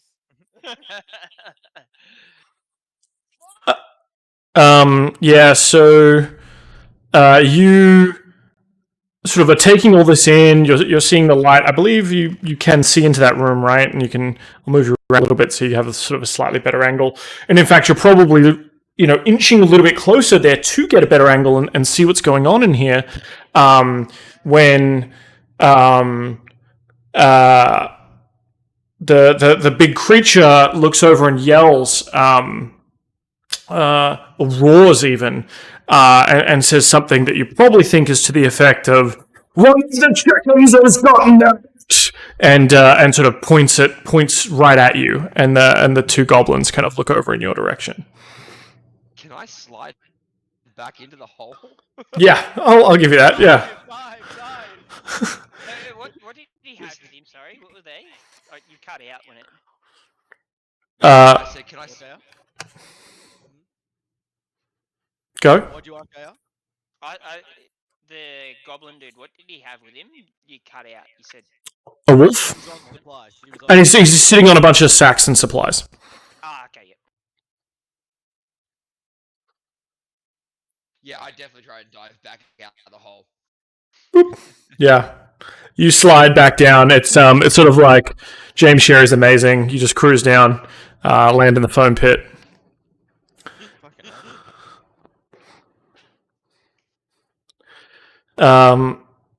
All right. At that point, I feel there's nothing else I can do, so I'm just going to lie in the muck. Let the dog lick me clean again. Just a regular Thursday. How's yours? Speaking of licking us clean, Carles, your shenanigans have been interrupted. These two interlopers, who you maybe vaguely recognize, a human and a dwarf, have burst in and started murdering everyone in this train. It's a lot like Snowpiercer, really. Oh, fuck yeah. What do you wish to do? Jack Boo. I know this Brath dude. I know Thorin there. He's a fucking homie. He's Yeah. may or may not have My been in boy. a under 5 foot brothel. What can I do? Okay, look at my shit here. Alright, in An there. under 5 foot glory hole. Yeah, exactly. Now that they're sort of focused their attention on them, can I use some sort of like stealth or something to like steal the leader's like weapon or something so he can't do shit, and then my boys can ruin him? Yeah, absolutely. So I'll give you a. I'll let you make a sleight of hand check. To, as you know, you've got your hands in many pockets at the moment, many wallets. Exactly. In all the confusion. Mm-hmm. So click on the slide. Yeah. Yeah, it's pretty good. I'll play that. So you're able to pull off the sort of leader dude his scimitar.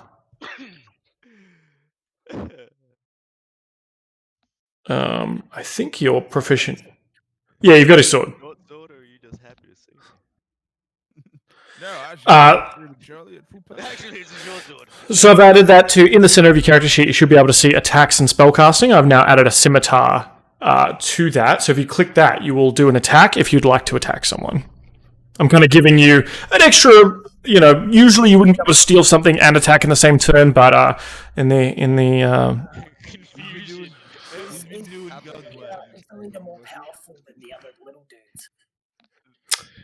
you want to attack the sort of boss guy. Is he got more like health or anything? Like, is he harder to kill than the other dudes? I'm not going to say in game terms because you probably couldn't tell. He does seem to command some respect over the rest of them, though, for sure. Alright, fuck it, I'll attack that dude. So let's click on the scimitar. Fuck him up. Cool. 18 will. Yeah, so that's rolled an 18. So that'll definitely hit. Now click the word scimitar under that 18. It should roll the damage for you. Perfect. Not a great hit in terms of damage, but you're able to disarm him, which is obviously pretty cool, and you're able to sort of nick him along his belly with the scimitar as you pull it away, and then you and Sildar now are back to back, sort of seemingly fighting off these goblins. Excellent. Actually, I should give Sildar some initiative as well. Does he have like less health now? Yes, he does. So you, I believe, can't see his health bar, but I've marked down that he's lost three health.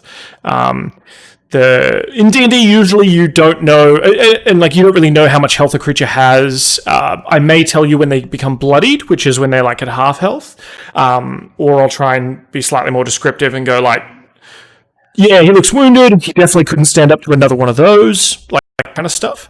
And you kind of interpret it. If you were on your turn to say to me like, oh, I want to do like an insight check or something. I want to gauge how healthy this person is.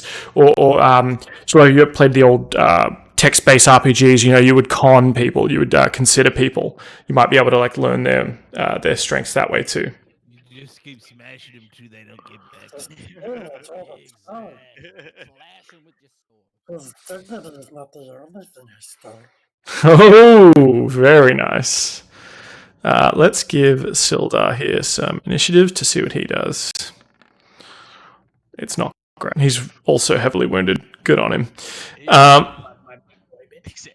Yeah, he's your mate. He's got that, like, one of his eyes. It's kind of swollen over from the beating. I feel like if I say Absolutely, and this is also one of your homies. Like, he's worked with you. As a bit of backstory, Gundren and Sildar kind of hired these guys, or had been getting these guys to do odd jobs, and you'd been heading out to the town of Phandelver to set up a bit of a bushduff out in a new cave system that Gundren kind of discovered out there that has really wicked acoustics. And you were looking to help set up this, bring a lot of prosperity to this town, start up a lasting business where you'd be able to charge people to rock up and sell. Karaoke. Let's go. Yeah, flying all the big ticket names, not pay them, that kind of thing. As we move to Raykan's turn, and this is we get to learn. We're learning everything. We're learning new things all the time about D&D here. We're going to learn how a death saving throw works. For those who've just joined us, Raykan is at 0 health, and so he gets to do nothing on his turn. At the end of his turn, he has to make a death saving throw. So if you give that to us, big fella. What is he getting? What is he getting? So a death saving throw is usually just a d20, but there is if you're at 0 health in D&D Beyond, it will offer you a way to mark death saves, and I believe even roll one. My health in Beyond set at 12, so I'm going to change that to a 0. Okay, so how do I death save? So I just hit. Dylan's very quiet for me. It's because I'm looking away from my mic. That'll do it. So what do I click? Do I just click that one? There you go. You got a 5. So that counts. Closer to the deep embrace of death. So that counts as a failure, of course. You needed a 10 or higher to get a success. 3 successes will stabilize you. 3 failures, and I tear up your character sheet. So, and then I come back as Rayshawn. Raykan's long lost cousin. So you can mark that on D&D Beyond, or of course you can mark that in Roll20. There's sort of a death saves area. As long as you're tracking it on one of those, I'm happy. Cool.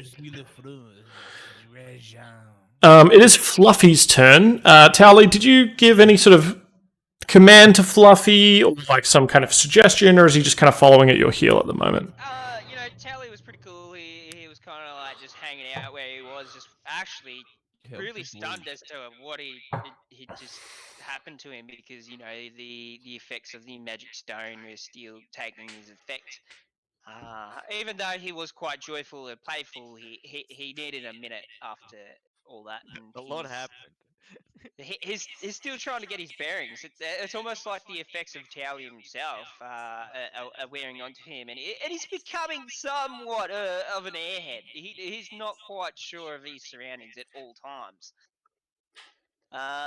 You got your new dog high, is what you yeah. So he's actually pretty tame at the moment. But he's curious. He's not like Tally. He's more willing to sort of walk off into a bit of danger. Just for you, buds. So I hadn't told. Don't want to get cotton mouth.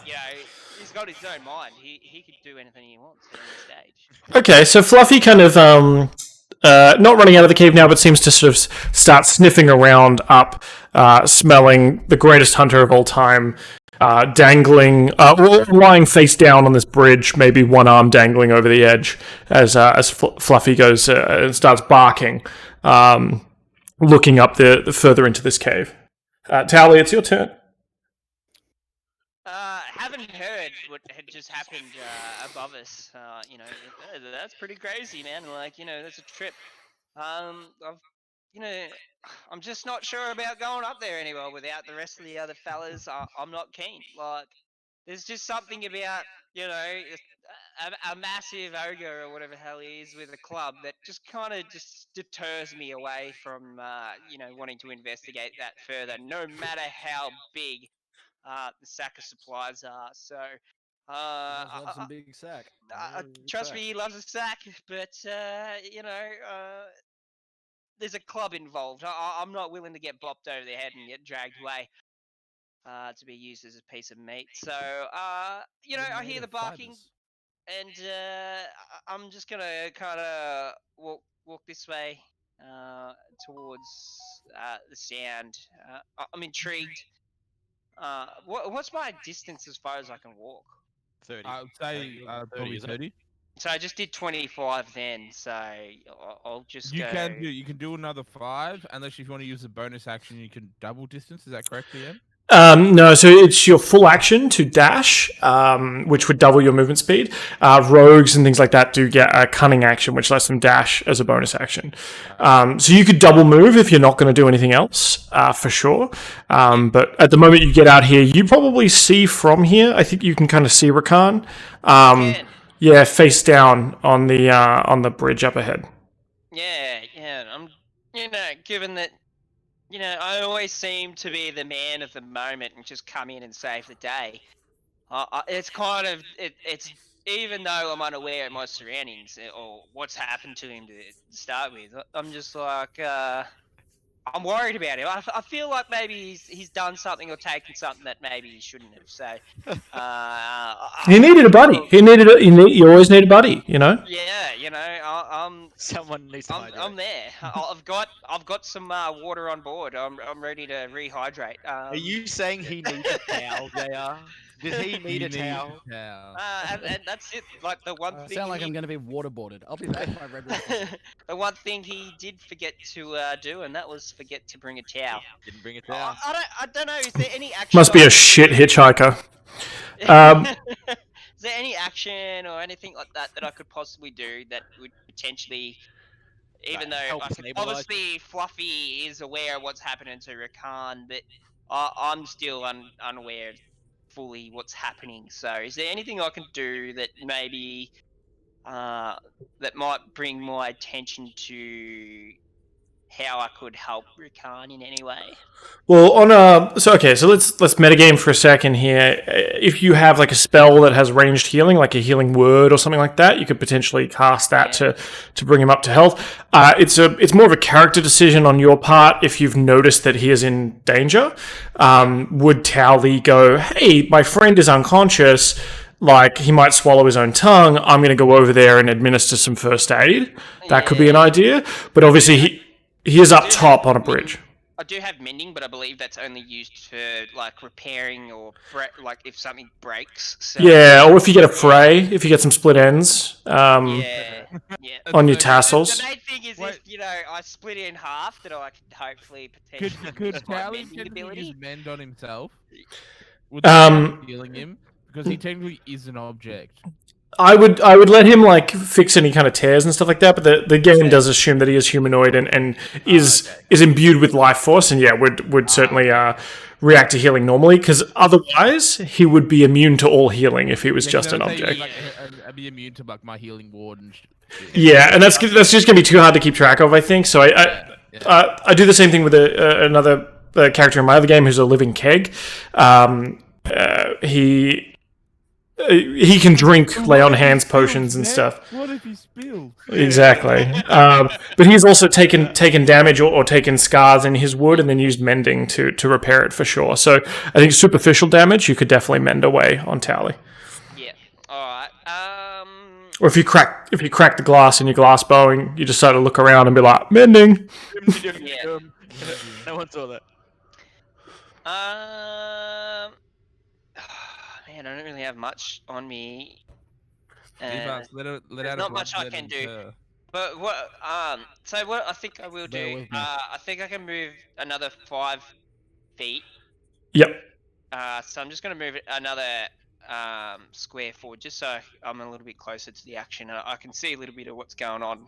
And if in the distance, I do see now that there's a dead goblin on the bridge, and obviously something has gone afoot here. And yeah, it's, as per usual, the shittest ranger of the land that we're in is in danger. The one that I've seen tried to slice through water. I'm still surprised, and I'm not surprised that he's currently unconscious. So I'm aware of his current situation, and I think maybe I could hopefully help him, and maybe see if I can, give a command to Fluffy to rush ahead and see what's going on. Is Sure. that a possibility? Yeah, absolutely. So I'll let you give a command to Fluffy as a free action here. You sort of like, oh, Fluffy, go check on my boy. Because you're doing a second action, I'll let you take another move. Like, essentially, you can dash if you do want to move another 30 feet in one of these directions. So, all right, yeah, all right. I'll do a dash in towards where all the action's at, to the left-hand side of the map, going Cool. up the ridge. Yep, so you probably get to about there. You probably get about halfway up that ridge. Yep, all right, so Around there somewhere. right there. Cool. Fluffy can't seem to follow you up, so Fluffy's like they're making their way sort of Well, further up the. so he's distracted by something else. Is he? He's kind of decided that that there's not only whatever's happening at the bridge, but there's obviously something else going on. He was going to help your power, wouldn't he? Yeah, so you think maybe Fluffy knows another way up there? Okay. Yeah, because obviously you climbing that ridge, Fluffy doesn't have hands. It's very difficult for Fluffy to run up that. Hands. Yeah. All right. Well, now that I've kind of dashed, I'm fucking stumbling. I've got no way of getting up things quickly. I'm terrible at climbing. Even though during everything that I do, I somehow managed to pull myself up towards the ridge, and I can see in the distance there, Brisbane. I throw him a shaka bra, as in I'm hoping everything's all good. What is it? Grimsbane, sorry. Grimsbane. So I throw him a shaka bra, and I'm hoping to sort of get an idea what's going on up here, because I've just been down in the other section with Polly for so long. I've got no idea what's going on. I've got a dog now. And yeah, I'm intrigued to see what's going to happen next. All right. Well, the goblins in this room, or one of the goblins, Rakan, you're sort of unconscious, but you do maybe feel something come up to you and kind of poke at you to sort of test, like you poke at a dead body with a stick, as we've all done. The goblins here are sort of infuriated by the intrusion to what they had going on. So they're gonna get angry. One of them, of course, does not have his weapon. That's Yemik. The rest of the goblins sort of draw out their knives and they're going to go to town. Where are we? So first one here was going to run at Brath. That's fair. Because you killed his friend. And no one else kind of understands his goblin-esque except for Carlos, as he's sort of yelling like he runs down. What's a good?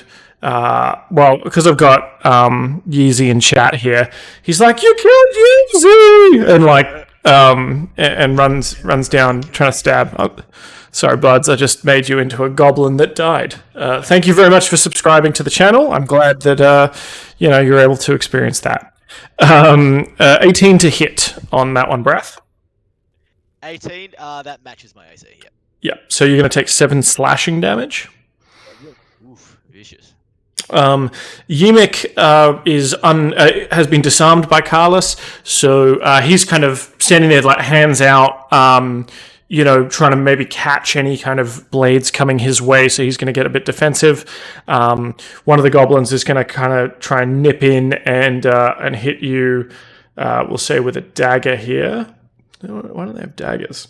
Because he definitely did not have. This other guy didn't have a sword on him.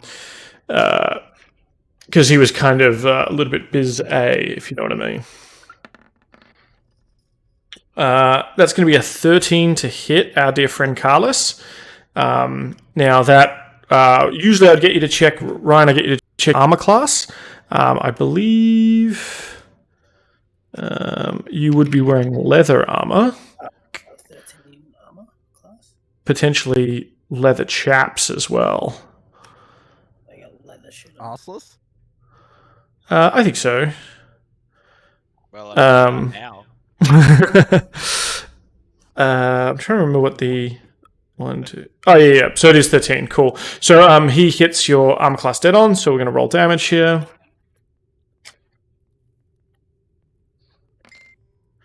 So you're going to take 4 slashing damage as he tries to swipe at you with this knife. So if you click on your little character token, you'll see like the 3 little circles above his head, the red, green, and blue. You can click the green one and go -4, and then hit enter, and that will -4 health off your character token. Perfect. The other goblins are going to attack your boy Sildar. He's a little bit... he's certainly worse for wear. Oh, my boy. It's my boy, Blue. Yeah, and he cops another blow and kind of collapses down to the ground, and seems to be somewhat bleeding out, much like the best ranger in the Fae. Thorindir, you see one of the goblins after his main quarry has gone down. He sort of leans out over this this escarpment here and shoots you with his bow. Yep. 7 to hit, I assume will not hit. No, my AC, I believe, is 13. All right. So you nimbly dodge out of the way of that, and as sort of bodies start dropping, it is Brath's turn. Oof, back again. We see. All right, which way are we facing? We're facing that way. Well, I think we're just going to keep... Actually... Where is... I can't even see where Paulie and Talia are. Well, No. you can't see in the dark, so how would you know where they are? They're up that way.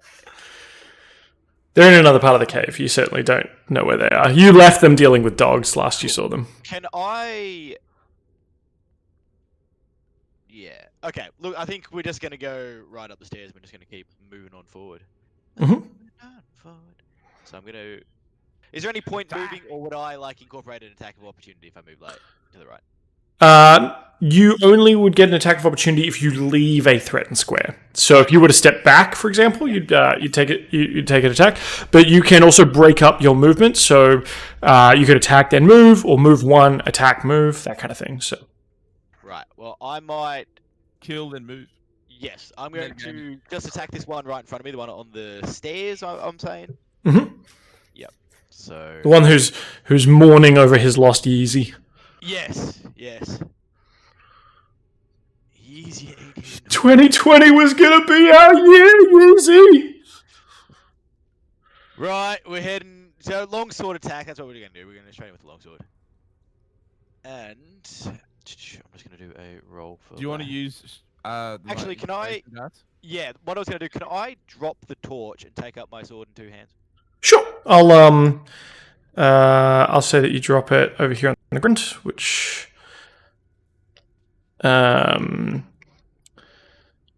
give that. You drop it into sort of one of the small fireplaces here, and it kind of light the room. So can I do a 1d10, and can I use that inspiration that I have had on me? Yeah. So what you can do. Add it to your hit roll. So what you can do with inspiration is you can add it to your roll after you've rolled. You can choose to add the inspiration, but before I tell you whether it hits or not. So you can actually bank it if you get a really good roll. Okay, cool. Well, in which case, I will just do the roll then. Don't need to use it. Oh, we're good. All right then. Cool. And so you're doing it with 2 hands. So it is unfortunately only going to be the 5 damage on this one. This guy takes a solid blow to his side. He is still standing. I can't see anything on my map anymore. I can only see everything in like the grey fog of war. Click you do. Like... Or click yeah, the no, light. It might just take a sec for the light to update here. Should I like refresh maybe? Potentially. I just added more light, so I don't know why it would have made you not be able to see. Shit, Captain. Yeah, maybe reload your UI because I actually see the light past my vision. And while you're doing that, it is Thorindir's turn. Did that kill the goblin? No, it is mightily wounded. Since I hadn't moved yet, can I move after that? Which is what I was going to do. Oh yeah, sorry, you want to move? Yeah. So, after that attack, as soon as my map loads again. Sorry, bear with me. If you want to describe it to me, were you looking to like barrel through him? Be moving back towards where Threndir is. Okay, so you will potentially you'll receive an attack of opportunity for that, because you'll be moving out. Dead. Yeah, because he's not dead. Oh, true. I was hoping that would kill him. You know what? With the plan, well, we're planning our ground. Then that's what we're doing there. Now Sure. you double talk and gamble. Turn that off, shit. Oh god. I liked it. It sounded There we like go, fucking there we go. Zordon or some shit, but you know. You shall was not Yeah, that was Huh. powerful. All right, Threndir. Well there, Bath! Mr. Paladin, Sir Mighty, it seems these goblins has not heard of the mighty lineage that is Grimsbane. As I quickly doth pass Bath, whip out my mighty rapier, Maximilian, and I carve my mighty signature into this goblin's chest. It's a lot of talk. See if he backs it up. Okay, apparently that is now not rolling in D&D Beyond. I mean, for the app. 1 second. The wonders of using like third-party apps. Third-party add-ons. In Roll20, you do have your character sheet as well. I added like rapiers and daggers and stuff like that in that. If you want to try that. Rolled now. I did it now. The second roll, not the first roll. Cool. So, the first roll was a 15, and then a 7 damage. I don't know what one you want to take. That was the second roll that came to us, an 8 and 8. Yeah, interesting. It says 8, but it also says it's a crit, which is that's bizarre. not Just correct. lucky. I'll take the 7. That's fine. And so you eviscerate this guy. Is it now the rapier, sort of a fencing foil-esque kind of weapon? Is this a kind of an on guard, hand up, prancing forward? Oh, it is definitely on the Spanish grip. 2 grams heavier to the left than the right, 1 gram heavier to the left. You know what I'm saying? And it definitely is a. Have you ever seen the movie Zorro where he puts a Z in the guy's chest? Well, picture it as a Thorndir T and a Grimsbane G, followed by heir to the Grimsbane fortune written under Perfect cursive as well. It's beautifully cursive. Cursive underlined. It's even written in high dwarvish. You know? Yeah, it's actually written in dwarvish runes. So all of that message is conveyed in just like a 3-strike thing. It was a 3-strike parry, but I did it in 2 thrusts. Yeah, you did the 2, and then like you have to dot the Bluetooth symbol, and then like the goblin kind of falls over.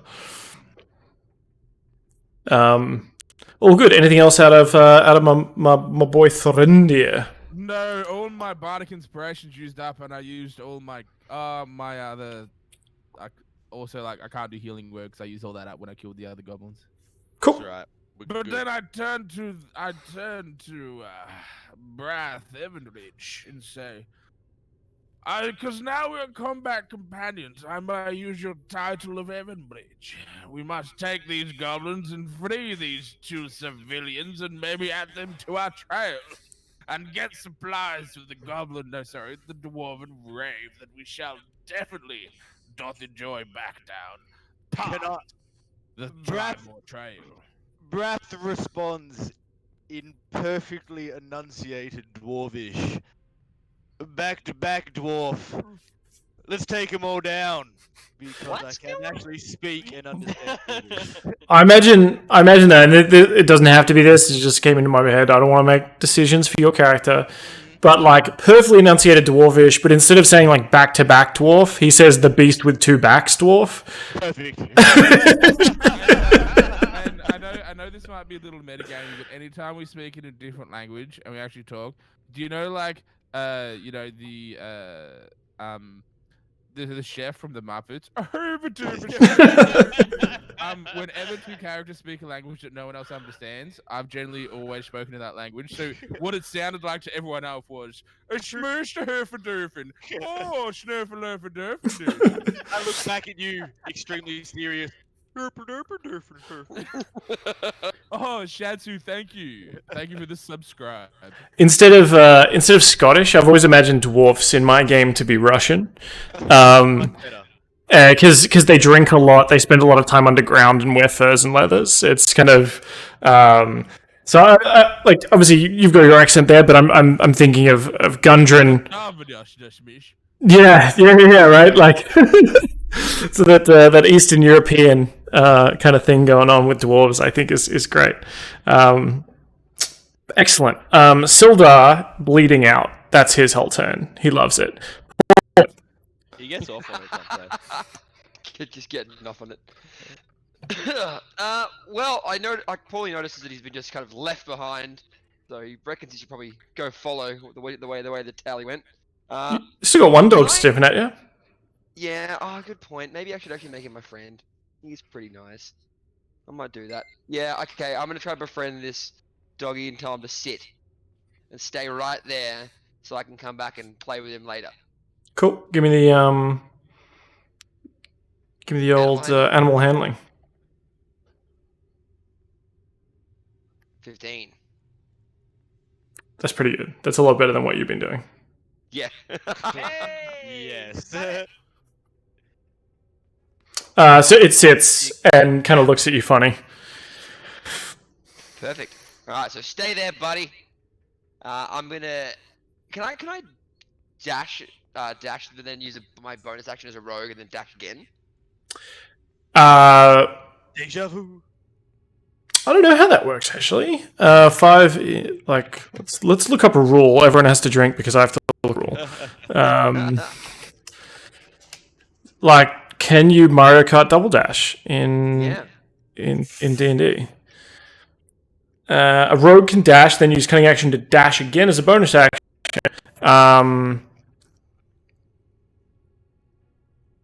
Yeah. Okay, so it adds your speed to it, so your speed becomes 90 feet. Deja vu. Okay, done. Deja vu. Deja vu.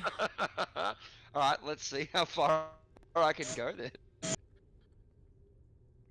Oh, done. I'm deja vuing that. Suddenly, Paulie just fucking appears. Alright, done. I'm gonna, move all the way In up a to here. hail of feathers, muck, and swearing. Oh, 1 second, I just did. Oh my god. Oh yeah, of course, you need to do it the right way. That's fair enough. Not just me just going boom. I know Paulie would think as the crow flies, but unfortunately. This is not nautical miles there, Parrot. You have to take account of the curvature of the stone, pleasant off the rock faces curves. Okay, bang, and I'm here.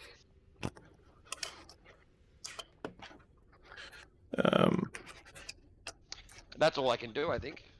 After doing that as my... Do you have a bonus action? That was his bonus action. Oh, shit. Fuck. So Paulie comes screaming in, probably at flight, and in fact you're able to sort of whip past Howley there because you, despite it being sort of a narrow cave, you're able to get some lift with the incredible speeds you're moving, and just coast up into this well lit room where you see. Could we just get a cock, like the adequate squawk? Sorry, I just needed to hear it. Fair. Like a squawk and a puff of feathers. Dorindy needed to hear what happened behind him. He needed to know his chum buddy was behind him. Like, Cum buddy. What? Oh yeah, you're missing out, mate. Oh baby. Cool. So you arrive at this tableau of Brath and Thorindir eviscerating goblins. Yeah, heir to the Grimm's men. Fortune. Carlos seems to have stolen a scimitar. You vaguely remember your boy Carlos spending some time with him in the pubs and clubs of Waterdeep. Oh, no. I remember Carlos. Don't worry. I remember Carlos. And it is in fact Carlos's turn. Right, to you, buddy. Who's here? The whole gang's here, mate. Carlos, is that you, my friend? I was busy slaying goblins. Didn't see you there. My word, Carlos, what are those goblins doing to you? Hopefully the lips aren't too dry. So Carlos, you see, previously you were attacking the goblin. Now that everyone's here, Mhm. can I like inspire them to fight better? Kind of. So you could try and use your action to distract one of the goblins to kind of like aid your ally. I'm gonna apply a bag of Coke and watch them go crazy. I mean, you could rain good berries down. You could just start. So good berries is code for Make it rain. I mean, Give us the good berries. you got 10 little packages that you could just start fanning out. if this was Tatts, I throw a bag on the ground, like the boys would go, "What?" Like everyone would go, "No." Like watch that scramble. Yeah. So you're trying to give the you could yeah. I'll tell you what. If you give me a let's see what kind of stats Carlos has, because I think you could do that kind of thing, right? Like the idea of you'd throw coins down in a crowded market to make everyone go crazy. You could throw some good berries on the ground to kind of get the goblins to go crazy here. Once again, hey, Ryan, Shatu says he would lick it off the floor. He needs it. Give him to him. But not in the Yeah, creepy. everyone go to my apartment. No, I'm just kidding. Hello, chat. So I'm looking here. You've got a pretty decent sleight of hand check or a persuasion check. If you want to do something like that to see if you can get all the goblins to kind of pile in there and focus on that instead of attacking you and your friend. Where are they situated? Oh, they're still near my friend. Is he dead or is he just like knocked out? Your friend to the side with the big X on his face, he seems unconscious from the kind of damage he's been taking. Alright, can I attack the guy that's closest to you? Yeah. Get that scimitar out. Boom. 6. Unfortunately, with being surrounded as you are, you kind of reach out to try and cover your friend, your fallen ally. But this goblin weapon maybe isn't balanced correctly. It's got too many notches in it. Someone didn't chalk it up properly, and the shot goes wild. Fucking piece of shit. Instead of a hammer and sigil. Ray Khan. Saving throw time. Let's fucking go!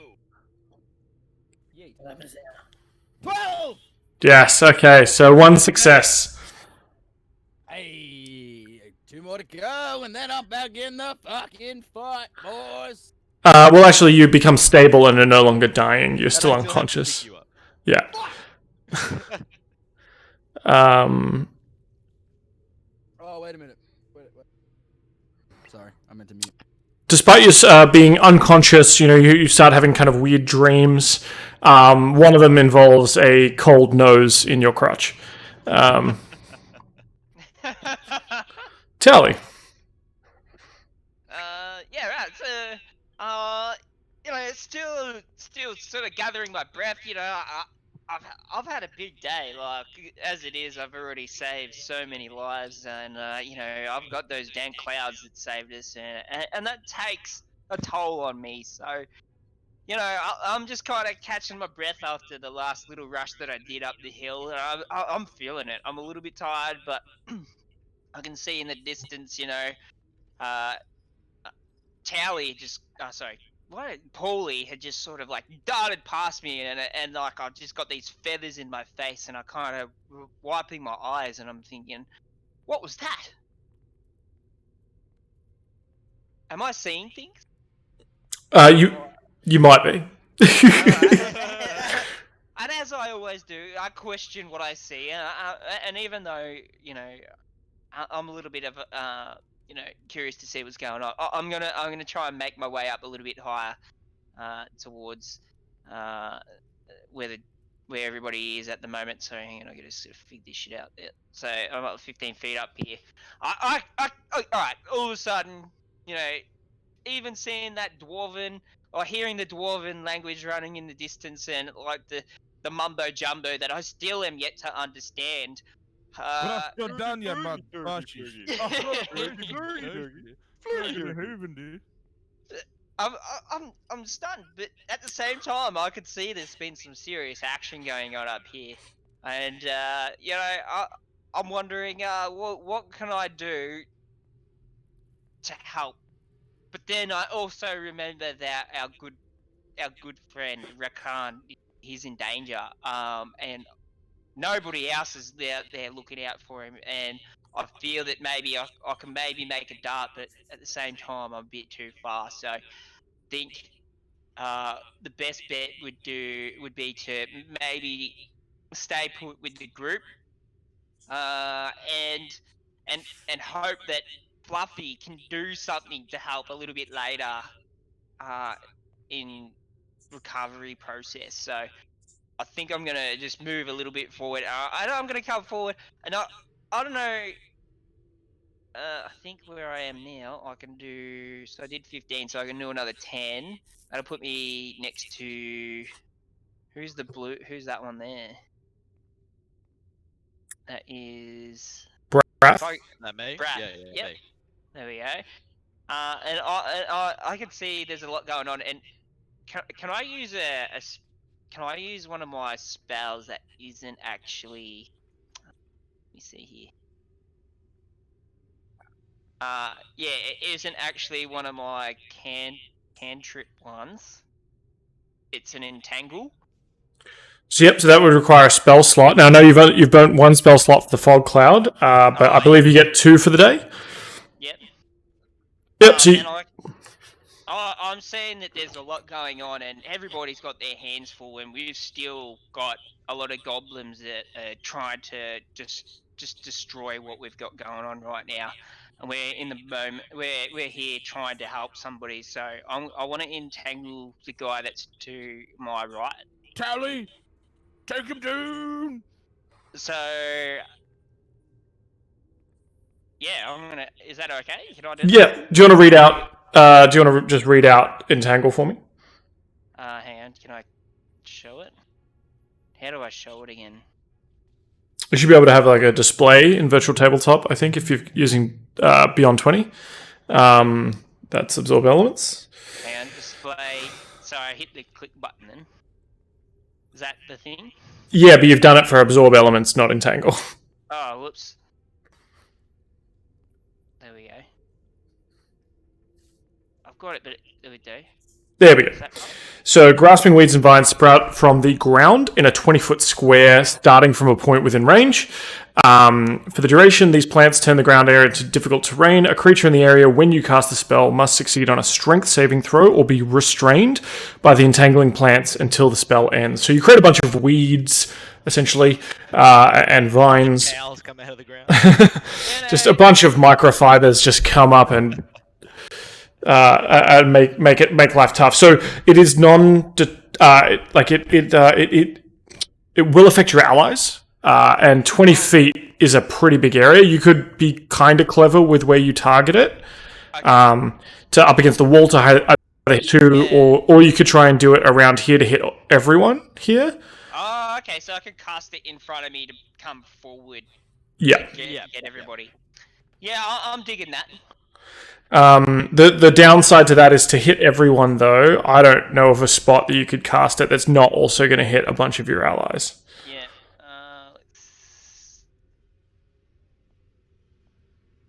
Well, if I cast it, yeah, it might hit me. yeah, I'm not willing to take that risk. So it doesn't do any damage, but it does restrain them if they fail a strength saving throw. Oh, okay, yep. Alright, because it has to be within, like, where we're at now. Yeah. Alright, you know what, fuck it, I'm gonna do it. I'm a self-sacrificing tower, you know, I always put myself in front of danger. Well done, Towley. And even though you guys rip on me, like, all the time, I feel that, you know, I'm here to, you know, put myself in front of you all to show you that I'm ready to, give it what it takes. So I'm part of the team. 110%. Even though, like, you guys go off and do your own thing, I'm kind of 110%. So, yeah, that's 110%. Alright, so, I'm gonna do that. So can I roll that? So you don't need to roll anything. Each of the creatures in range needs to roll. So can you just mark for me, or even use the draw tool and draw where you're doing it from that back corner? Yeah. Yeah. Cool. So all the way to like. Oh.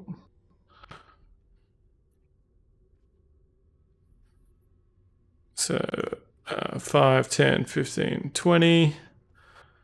5, 10, 15. We live in a non-Euclidean world. Actually, I'll allow that to happen if we circle it. So it's just going to hit those 2 goblins. Yeah, I can do that. That's cool. Cool. First one is going to make a strength saving throw. They're not great at this.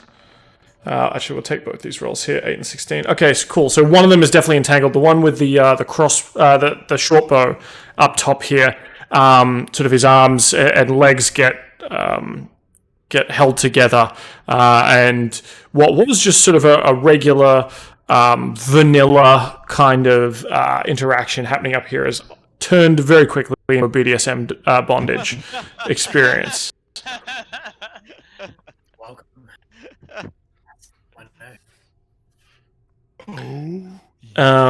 Cool. So he's restrained. I need to double check the rules of restraint, so everyone needs to drink because I have to look up a rule. Oh, drink, yeah, bitches. boys, That's a skull, yeah. It's a skull and drink, isn't it? Please tell me it's skull and drink. Well, I mean, depends how many rules I gotta look up. Please say it's skull and drink, isn't it? Leave your Yeah. life. So any attack rolls against the creature will have advantage, and any of the creature's attack rolls will be at disadvantage. And yeah, you got a skull, you drink, because I had to look up a rule. That's You heard it here first. that's for you kids playing at home as well. In fact, I'm just gonna grab a drink. Hold on. Fucking hell. Yeah. Getting drunk off this game and I don't even know what's going on. Oh yeah. Oi, what are you doing for your birthday? Ryan? Anything special? No, nothing, man. I don't want to risk like people getting fines and shit like No, that. like online shit. We fucking doing a celebration fucking video chat or some shit, or like what are you doing? I guess. It's on a Monday. I don't know what people are doing. Sorry, we're doing nothing. Like, we'll do something. Sorry, go on, Dan. Fuck. I was going to say, if we ever get a beer sponsor, mate of mine's been writing some wicked ad copy, and he's just been posting it. So it would fit perfectly for D&D experience in terms of he's got this. He wrote this one. It's, the sun shines overhead upon the glittering white expanse you can see all around you. Pure, fresh snow covers the stunning mountain range you stand eagerly at the top of. With the brisk wind rippling through your hair, you're ready to race down the face of the valley, race down to the face of the valley floor far below.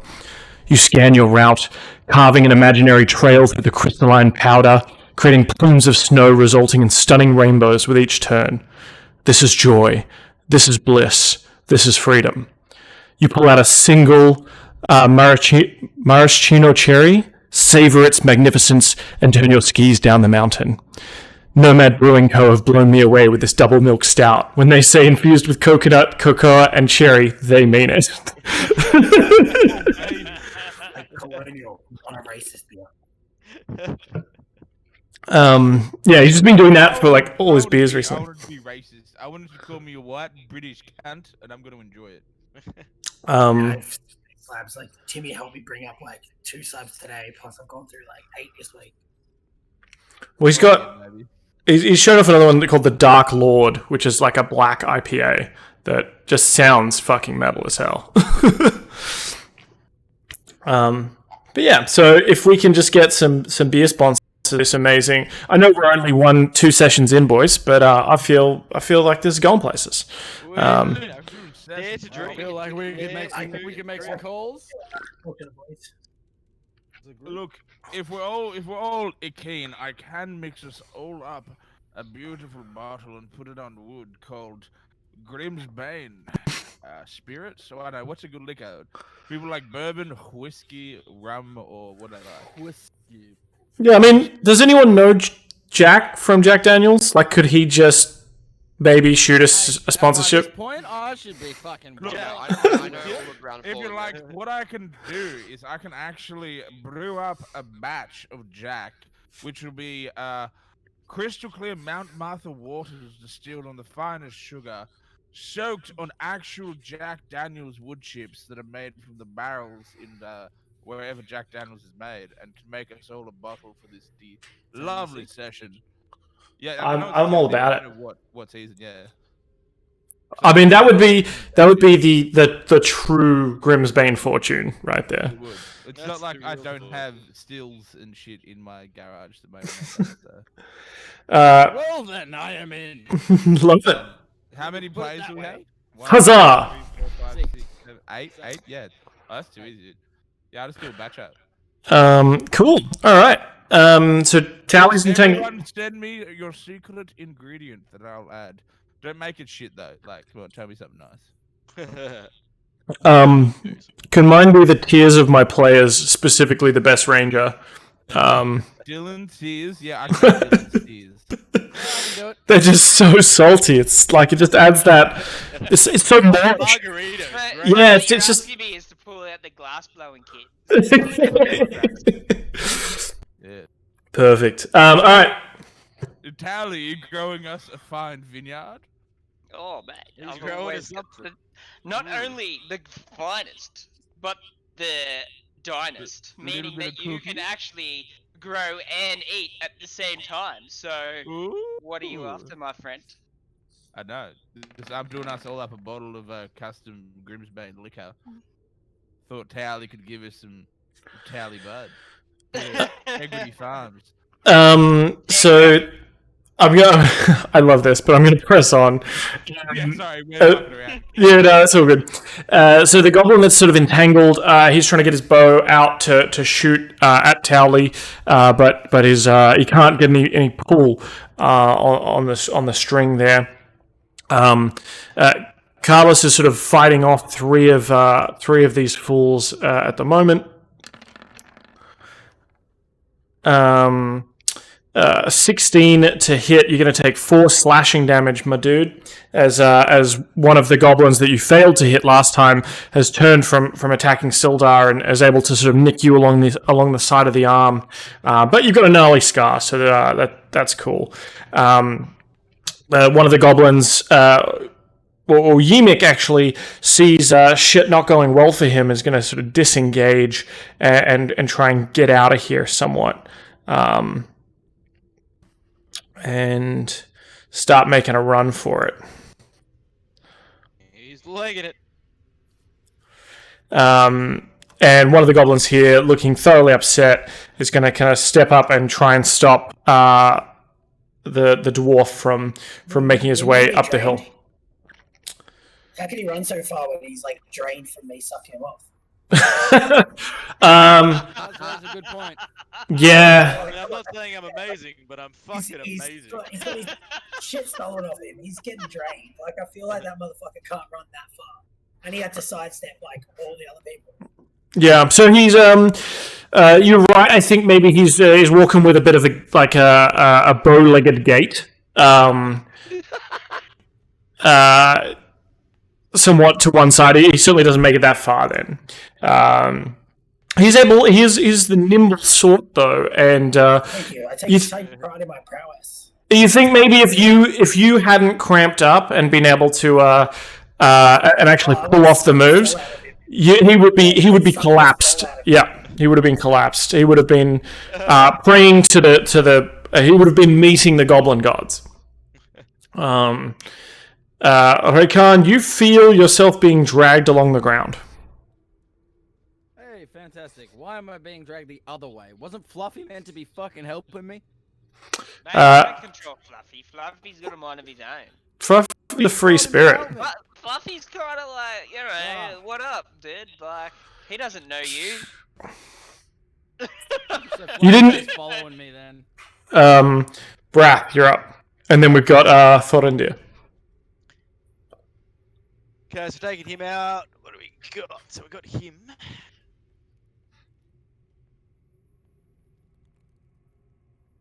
Let's just keep. We're gonna keep pressing on forward. We're gonna move up the stairs. Can I like push this dead body of a goblin aside off the stairs Yeah, absolutely. as we shove on through? Yeah. Why did I make him giant? That's not what I wanted to do. Yeah, he knows what he did. And longsword. Oh, actually, my health hasn't dropped. That's better, I suppose, because I refreshed. And longsword attack the one right in front of me. Yep. So we're going to.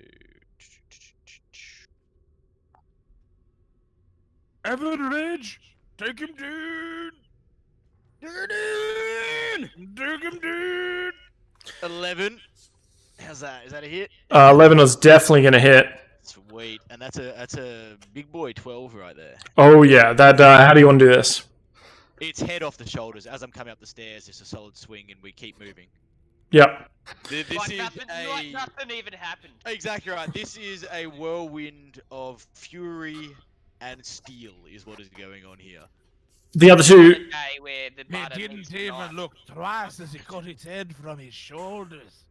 I just want to say as well, the other two goblins sort of cower in fear. The one that's entangled behind the stalagmite looks panicked, seeing their sort of leader and friend kind of leave them in the dust here. And this final goblin here in the corner is acting sort of like a wild animal, just sort of eyes darting everywhere, looking for exits. And I will say as well for just a bit of a side thing to do with the stream, I've just activated the D&D Beyond overlay. So if you mouse over my stream, you should be able to. It should pop out with each of everyone's characters. You can actually see that if you click on Brath, he's on 4 out of 11 health. You'll be able to see his stats there. You can see that Rakan has 1 successful death save, 1 failed one, etc. So that's just a fun little thing. If you want to see the characters, you can click on them. But Brath, you sort of emerge a giant among these goblins and dwarves and gnomes, beheading one. Through here with these motherfucking goblins in this motherfucking cave. Now you can certainly move forward. Do you step between Carlos and this final these final goblins, or do you kind of think, nah, Carlos has got this? Like, what's happening? If possible, can I grab Carlos by the shoulder and drag him back from behind me and just move him out of the way? I'll take center stage. Sure. Yeah, but what about my boy? I was trying to save my little boy. I thought he was like unconscious. I don't want him to like die. That's my boy. Oh shit. I can hear you. Hi. Yeah. So Brath, you try and reach to Carlos and be like, "Get behind me! I've got this." But Carlos won't leave a man behind, and is sort of standing his ground, refusing to give up an inch. Stubborn. Title of my sex tape. Yells at the dwarf. Mind fuck that last one. Man, fuck, I spent the whole night. Thorindia. Two that got chased away by the shitty ranger. I'm all cast out, but I say, can I do a check to climb up the wall here? I mean, you can. There's stairs. You don't really have to, but sure, if you want to make an athletics check to climb up the wall. 5, 10, You could just go 15, past 20, 25. Yeah, you can move through ally I squares. can only move 25 feet, so like that's 5, 10, 15. I mean, I'd let you get like there, right? Yeah, or even standing. You could be straddling the unconscious body of Silver here. Yeah, but Thorndy is a crafty motherfucker, and he would like to be like surprise motherfucker and stand right up here. Sure, I'll allow because it sounds cool. Kid, yeah. Okay. Do you want me to roll an athletics check or? No, I'm just gonna allow this to happen. I think this is some fucking Mission Impossible 2 shit. Wow. Where Limp Bizkit's playing in the background. You're just doing some Tom Cruise shit off the edge of the cliff. No, definitely, I want everyone to know that I did the backwards hang. Yes. And I did the of course, spin of up, course. do the spin up, throw my glasses that explode, and then You're like, I'm going to Sydney, motherfucker. Let's go. got him down. Grim's Bane, Aaron champion. to the Grimm's Bane fortune, Oh, no, whips it out is his actually. mighty rapier and the Spanish grip, Maximilian, and stabs straight ahead the goblin that is doth a fourth. And then All I right. roll, hold on. Then you rolled one. Then I roll. That is, sorry, not what I wanted. No, this is what I wanted. Natty 20. I think. I don't know why it's saying 18, but it is green, so I'm going to give it the crit. So 6 plus 4 is 10. So you yell Spanish grip. Is the Spanish grip? Is the Spanish grip?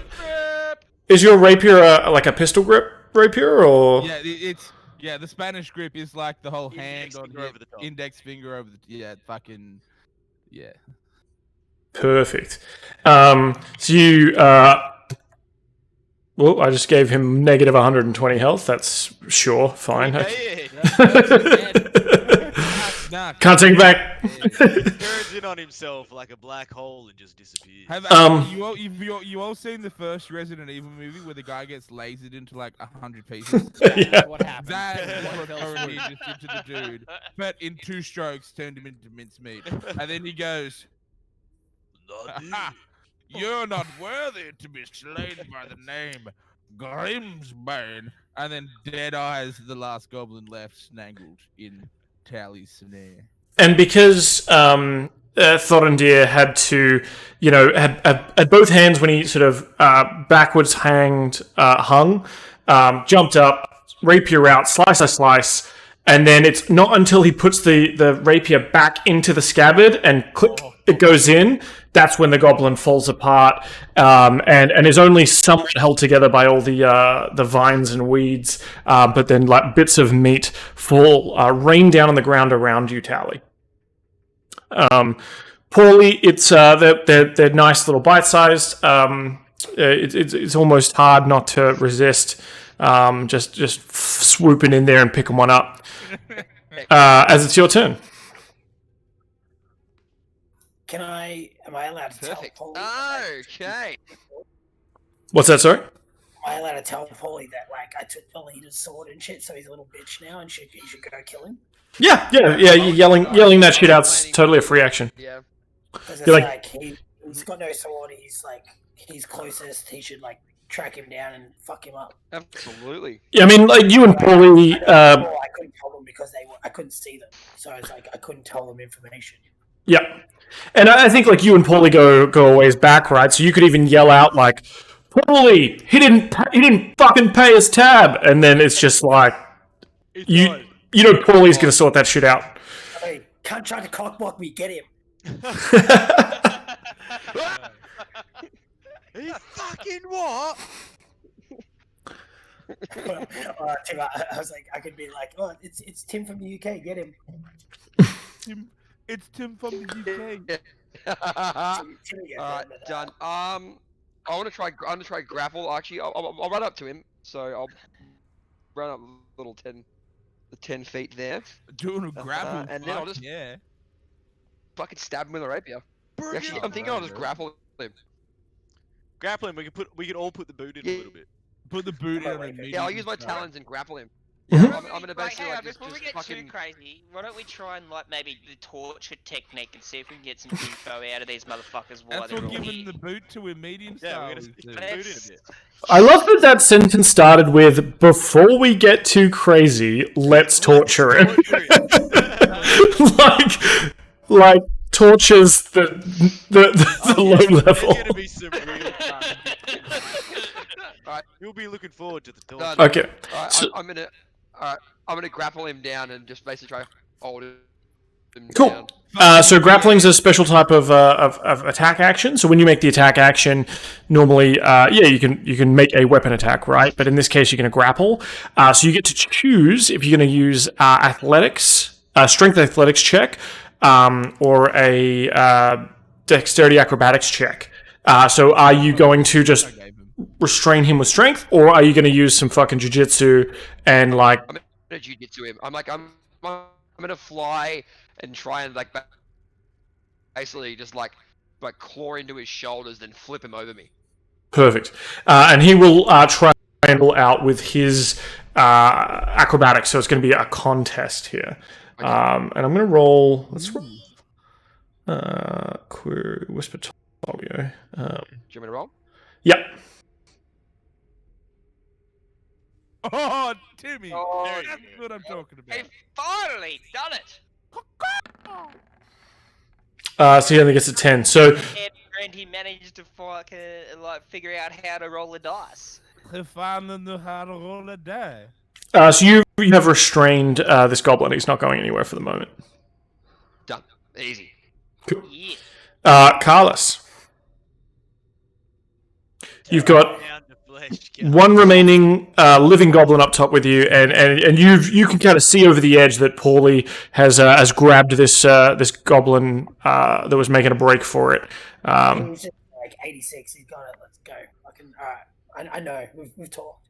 All right. I want to fuck Bad up this word. closest to me. That's fucking with my little bitch boy. He's my little sex slave. I don't want him fucking with him. I want to kill this guy closest to me. Can I suck the soul out of him? I mean, you haven't unlocked that yet as a level 1. But he can definitely suck something. You could try, certainly. I was thinking my dick sucking abilities was so good that I would literally suck the soul out of him. Yeah, I mean, you could like prestige that, right? Like when you hit level cap, maybe, or maybe when you hit your when you choose your subclass of druid, you unlock more abilities. You can't look. You gotta warm up to it, mate. You gotta have a bit of foreplay. You can't just like dive right in dry, sucking souls because they're difficult to aspire to. Well, what's foreplay? Alright, can I... It says I've got a club and a sickle. Can I use them at the same time instead of using the scimitar? Because obviously that thing's fucking shit. No. So you, as a druid, you're not super like military trained. You can use the club or the sickle, but in this case, the scimitar is more damage, and it's easier to hit with. Alright, can I ask any of my boys, have any of my boys attacked this dude, or is he still full? Or if you, I was going to say, so you have a look at your spells, but you don't really have a lot of like damagey kind of spells. I don't think. No, that's all right. Kick him in the balls. Well, I was asking if any of the other guys have taken a swing at him. They haven't hit him yet. No, they've only just gotten up here. Because I think I'm on low health at the moment, aren't I? Yeah, I think you've taken a couple of hits. I think I was 7, and then I think he said I took like another 4 or something. Yeah, I don't think you've taken that 4 off yet, though, is the only thing.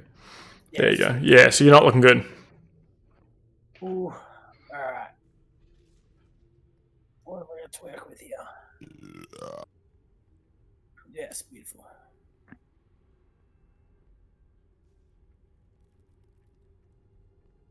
I don't even know what I'm supposed to be looking at. Where is your spells? So there's a spells tab. So if you scroll up in your character sheet, there's core, bio, and spells. And if you click spells, it'll like turn your character sheet into the spells one. Yeah. Ooh. So that's where you had the Goodberry. So you've used Goodberry once today. If I charm him, does he eat my little bitch for the rest of his life? For an hour, up to an hour. If he fails to make the saving throw. That's like 7 beers. I'll be passed out now. Fuck it. Let's go in. Oh, I need to protect my little dude. Mhm. Like, let's. You gotta save your gimp. You can't leave a gimp behind. Yeah, exactly. I mean, the Gib looks to you for protection, for sure. Exactly. Like, and we've got like a 99.1% split. So anything he's sucking off, I'm getting fucking 99% of the profit. That's true. Trickle down economics. Yeah, that's an MLM. It's yeah.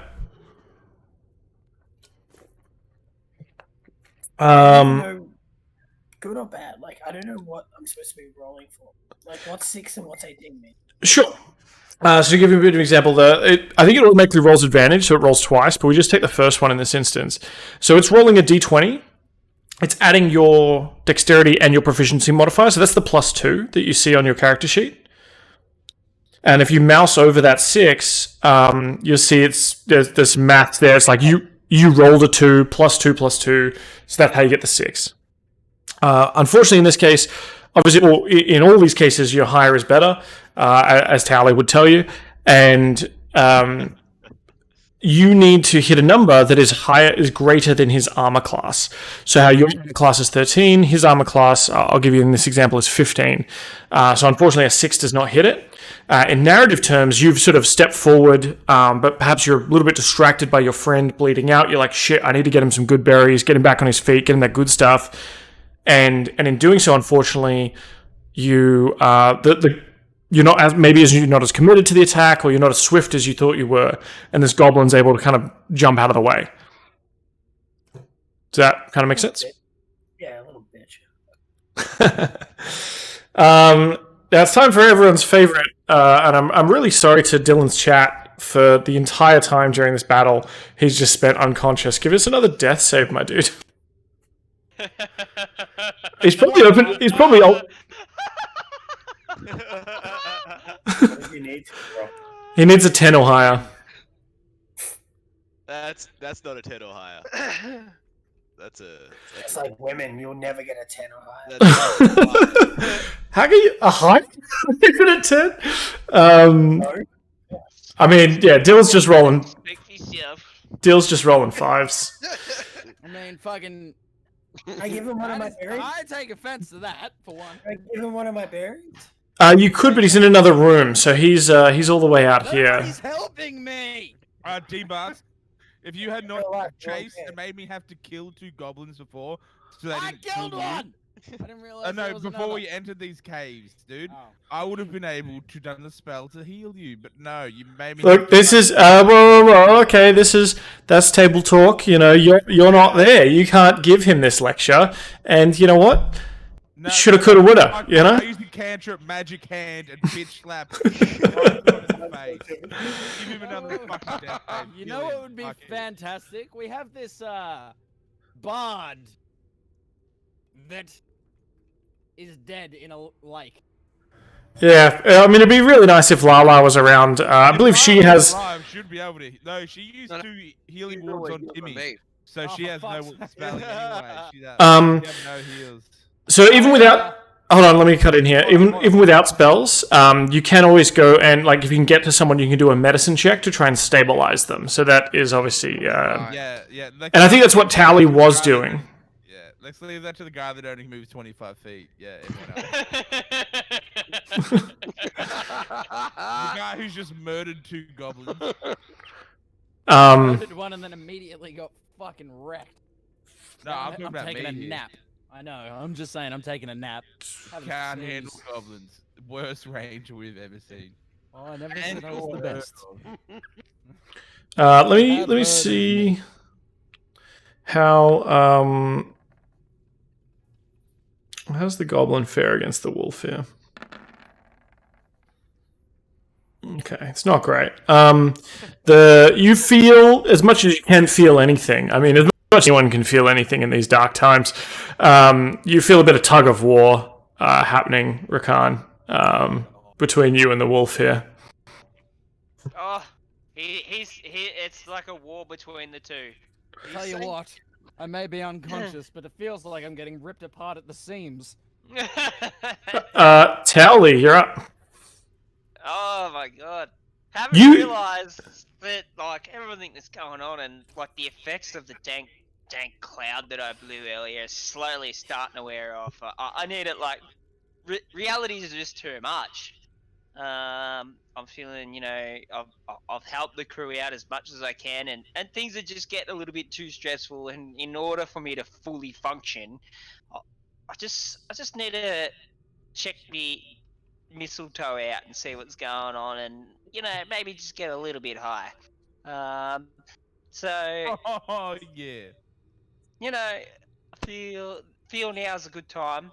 The action's happened, and I'm ready to explore my surroundings again. And I haven't forgotten about our fallen comrade, but I kind of want to forget about our fallen comrade. So, I'm a little bit inclined to just kind of pass the time. So for me right now, I'm just kind of feeling that if I do go anywhere, it's not gonna make it anywhere.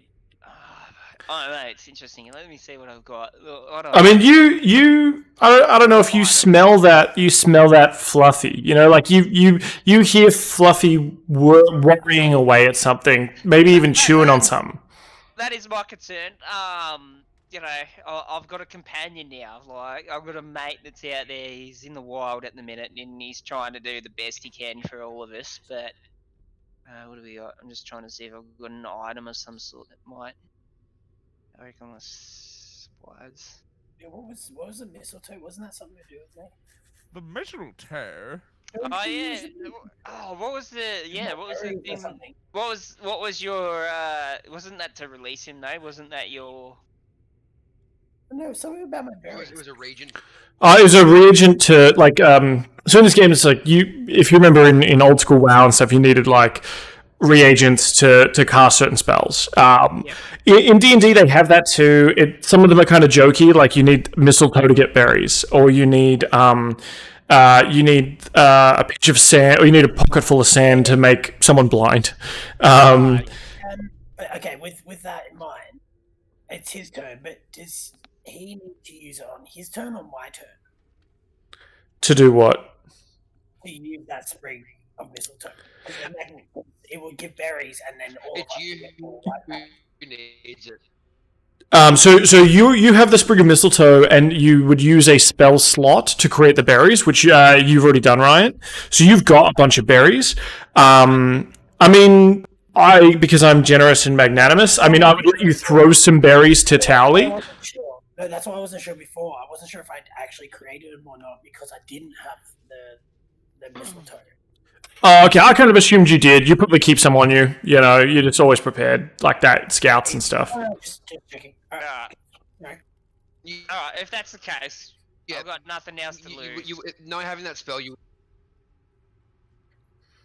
I'm just haven't given the moments that have been happening and a lot's going on, and I've just saved once again. Towley saved the day. You know, he's come in, he's given entanglement, and he's helped his allies as much as he can, and at the end of the day, he feels like he's really done something. So it feels like, you know, he really needs to reward himself with a little bit of something just to, you know, relax everybody and everybody take everything off edge. So having that moment, you know, is feeling pretty chill, and I kind of feel like a little bit on edge now that that's happened. I'm kind of just gonna creep along the side of the wall, knowing that my good friend is still in trouble. I'm gonna make my way up over in this direction. Yeah. So if I do this, to where 25 foot is, and I could see,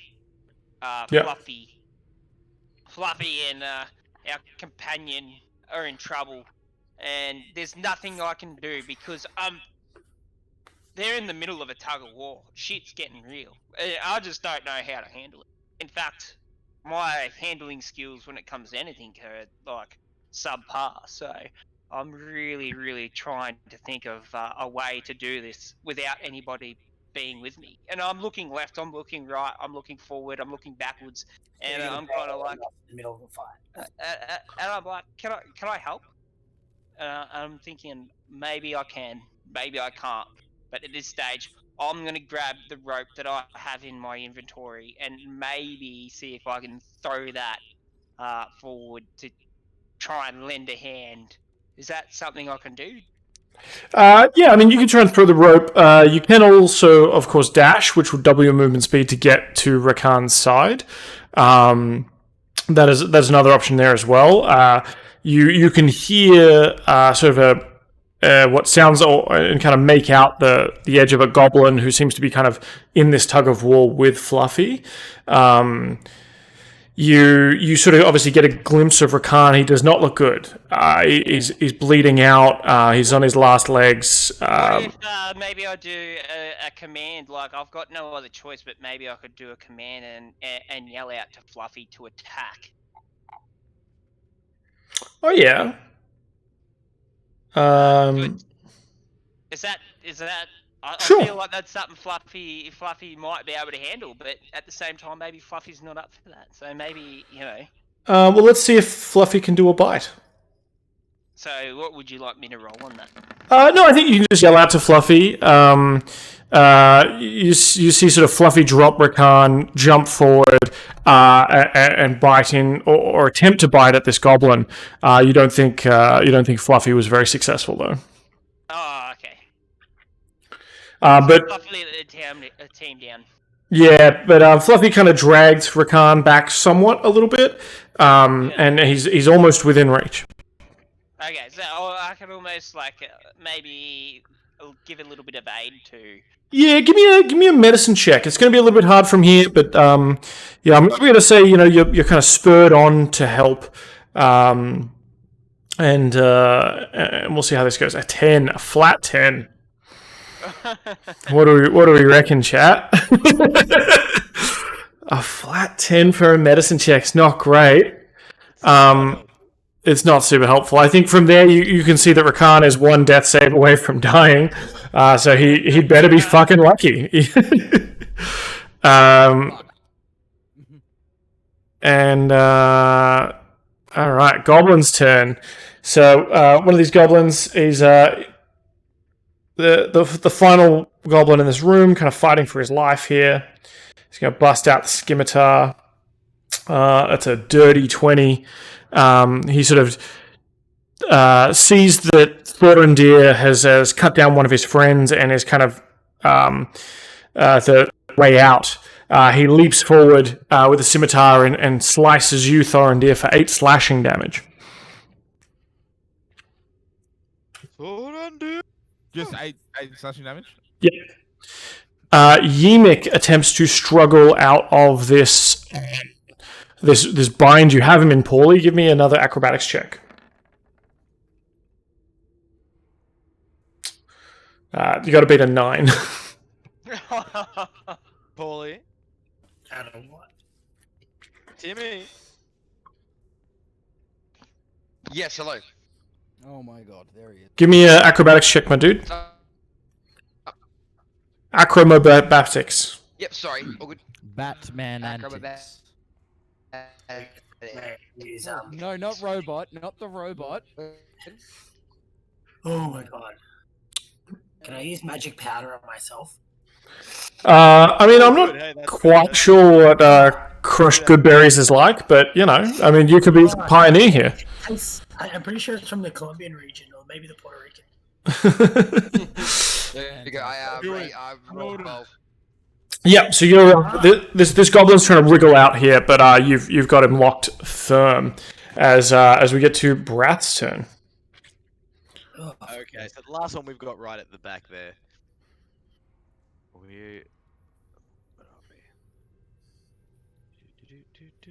We could do 1, 2, 5, 10. Okay, well I'm gonna push past there. So 1, 2. So you can move. You can move through ally squares without problem. So. Yeah, so can we just plop myself right where this dead one is? I think right in front of that goblin. Yep. Just straddling Sildar, your old friend, in a protective way or a teabag way. I'm not really sure. It's a bit of both. Whatever makes you happy. It's a crouch stance, so the testicles are lower, Mm-hmm. but I am only like 2 foot tall or some shit. Exactly, they're dangling. We're just gonna do a straight up another attack with the old longsword there. Mm-hmm. Chuck that one through. Oof. 8. 8's not going to cut it, unfortunately, as he's just sort of too nimble, dancing around on these vines and thorns.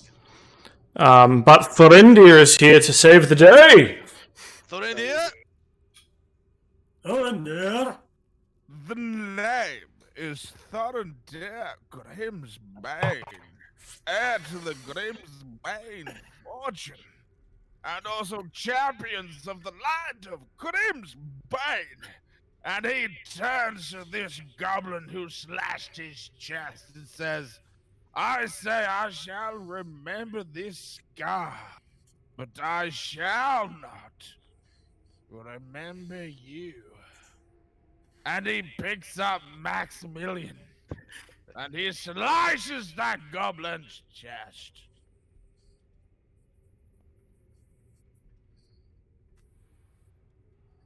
Let's see it. Oh, Is that good? I don't know. that's not good. I don't know It's if I green. keep coming up Isn't with a green crit, good? but then is it my modifier that's only coming through, not the crit? +4. Your modifiers +4. Why is it green though? That's what I don't get. How do you know how much you're supposed to be hitting him for? Oh, red turtle for the 100 biddies. Yeah, I'm not sure. You may need to look into your Beyond 20 stats and see if like it's. Yeah, give me one. Can you hit it again and just see if it does it again? With like. So hit the rapier again. And see if it does the same shit. Now it didn't even come through. Hold on.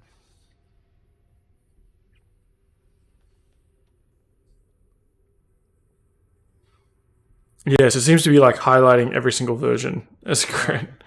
But it's not coming. No, yeah, it's highlighting all of it. Yeah. So we may need to looking at that. Oh, 4, 5, 6. I'll let it slide now, and then we'll see if we can. Do you want me to just roll a natural d20? Yeah, or you can roll it from your Roll20 character sheet. I'll just do the Roll20, roll a natural d20. In your Roll20 character sheet, there is a rapier option as well. You can just click. Okay, I'll just do that. Then. I'll let you do that because that 6 is sad. Yeah, no. So in the middle of your Roll20 character sheet, there's attacks and spells. Perfect. So 13. Well, that will also not hit. So poo-poo to you after all that. Thank you, Thorindir. Seems like the only one that can roll anything decent lately is the actual most unreliable character of us all. Gentlemen, I've killed 2 goblins. I've been killing goblins left, right, and fucking centre, mate. We've been up here murdering in this hole. I don't know what you guys have been doing, but I've been highest saving one. cards. Yeah, I've like, just been walking I slay around pussed and I'm like, getting beaten by goblins. All No I know is idea. I've just realised I only have 1 arrow. Did I not get shot with 1 earlier? Shouldn't I have 2? I also don't really track arrows because I I do. am adding a new one. like if that's if look, hey, more power to you if you're the kind of guy where I throw 10 a bunch of arrows in the air and go how many, and you're quick on them, want to count them all. Good for you, but that's I don't. Be running. I don't usually run D&D that way unless it's. I count every arrow because like I have a crossbow. I count every bolt I shoot, dude. Like, But if someone throws them in the air, why are you counting them and not running? I mean, we can. Catch them with my leg. We can start doing that if that's something we want to track. I'm more than open to have that conversation. Yeah, no, I get like the, but like people that play, I count everything we get and everything we do. That's how I like to do it. Oh, It's up to you. Like, how do you like? Cause I don't give a just shit. joking Like, because let- I've noticed let- that. Let Jack Dan, and Fred barely let Dan drink. do his thing, man. I'm Let down. Dan I'm do at his thing. 40. Yeah. But as players, how do you want to play it? It's not necessarily how do you want to play it. Like, do you want to count everything you have as resources, or like? I want to take the Dungeon Master's word as law, and he can tell me what to do. yeah. I'll tell you, Absolutely, I agree. all right, let me jump in here then. Let me jump in. All right. I've got 40. Yeah, I've got 40. Um, Shut your whore mouth when you're talking to the king. thank you. I typically don't bother because a lot of the people I play with aren't gonna. Sticks with you, it's not worth tracking. Okay. Yeah, like after a certain number, you just stop counting, and that number is 2, and because it's greater than 1, and But if that adds to a layer of it, and you're going to keep track of it, or you as the players, as a plural, are happy to keep track of it, I'm more than happy to add that element in, as well as sort of encumbrance, right? Like, hey, then you have to make that decision of, am I going to buy a certain amount of arrows and so on. I want to point out. Well, you might be dead soon, so I'm not sure if you get a say. Oh, Let him talk. Let him talk. I was just fucking around because I noticed that on my character I'm gonna let you sheet it said finish, one I'm gonna let you arrow, but I do remember that I got shot with an arrow.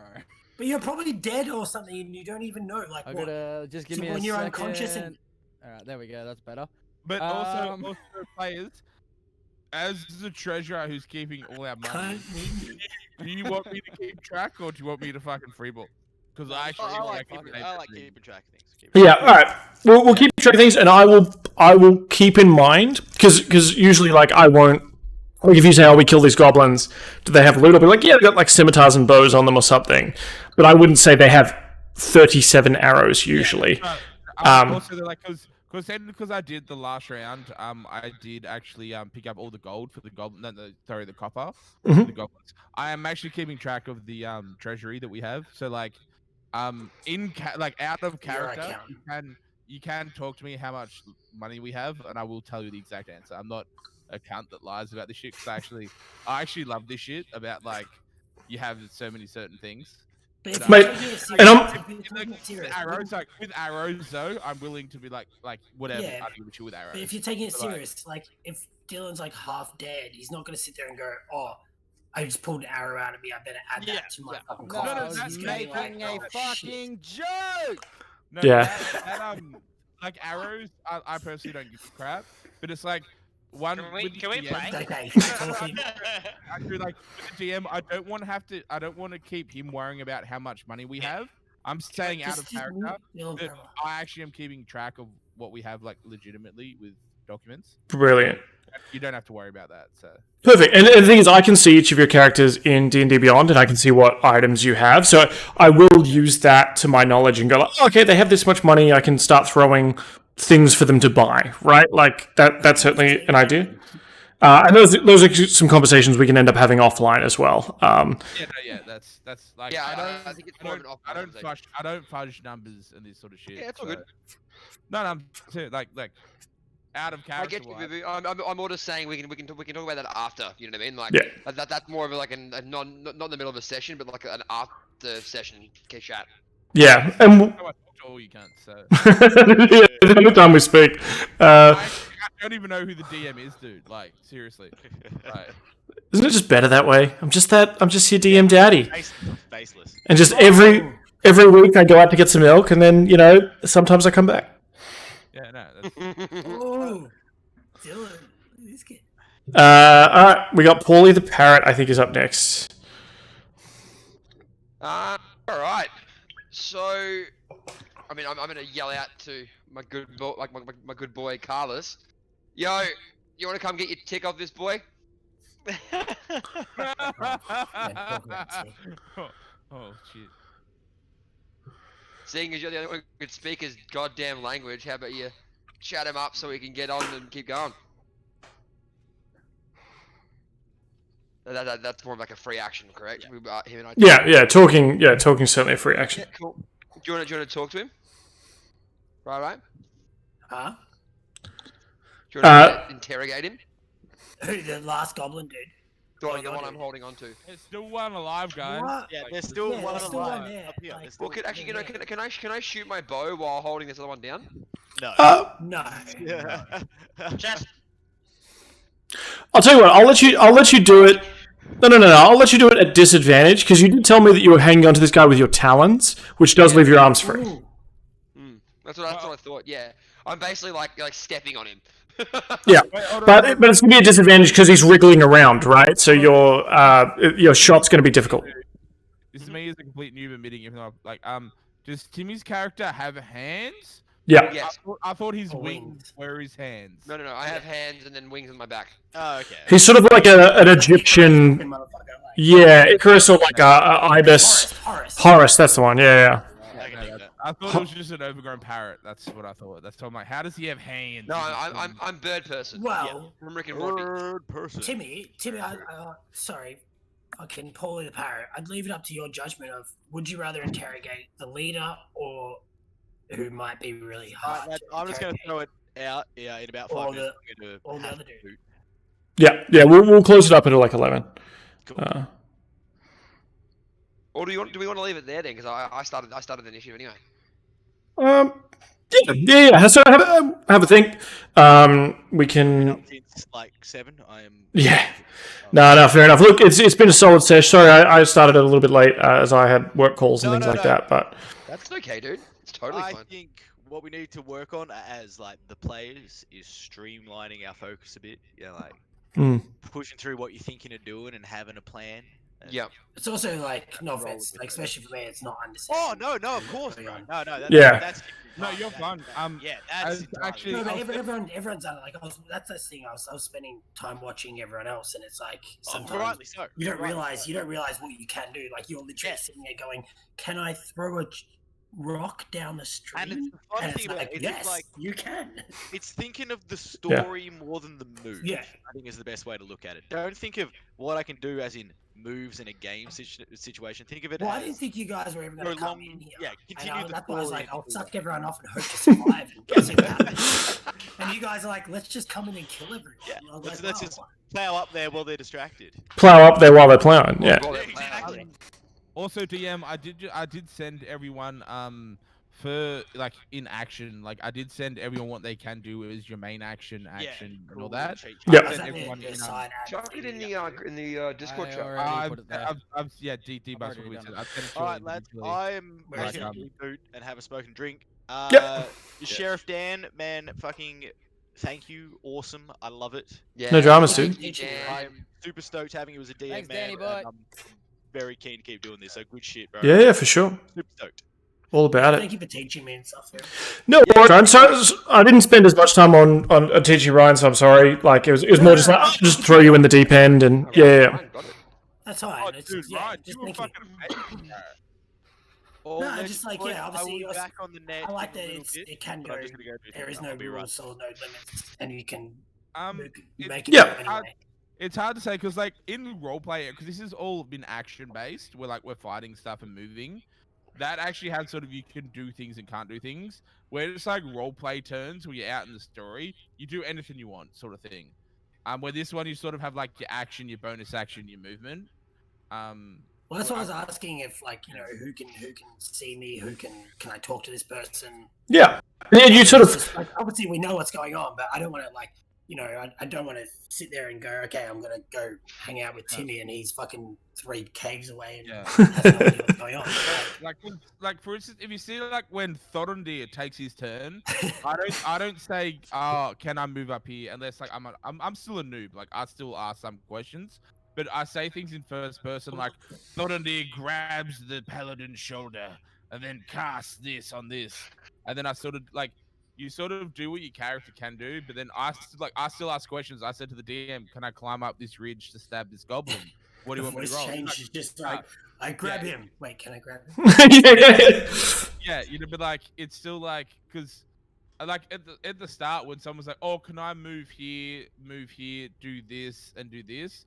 Eventually, you start doing it like you can do it in character, like Thorondir belts up the steps. Thorondir rips out the rapier, stabs the goblin.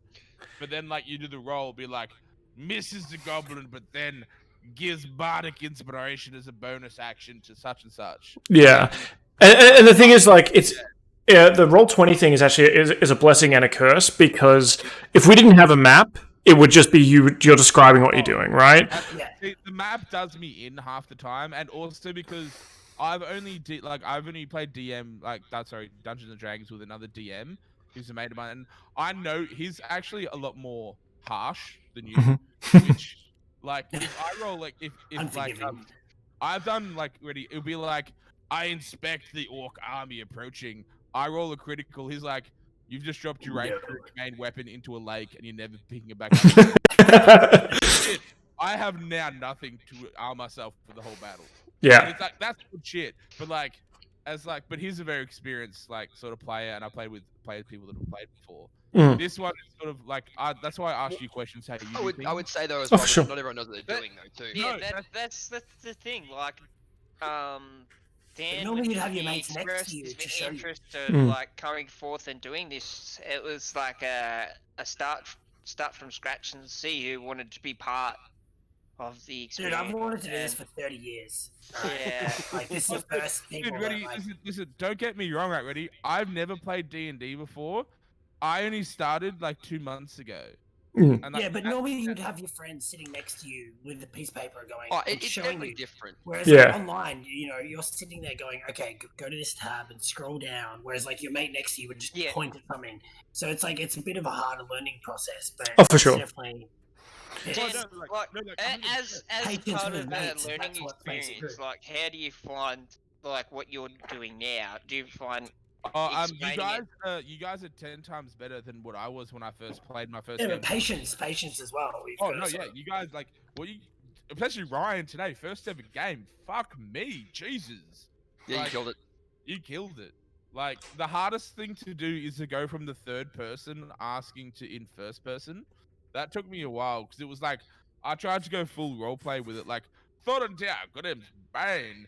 DM, can I do this? This. And it's Yeah.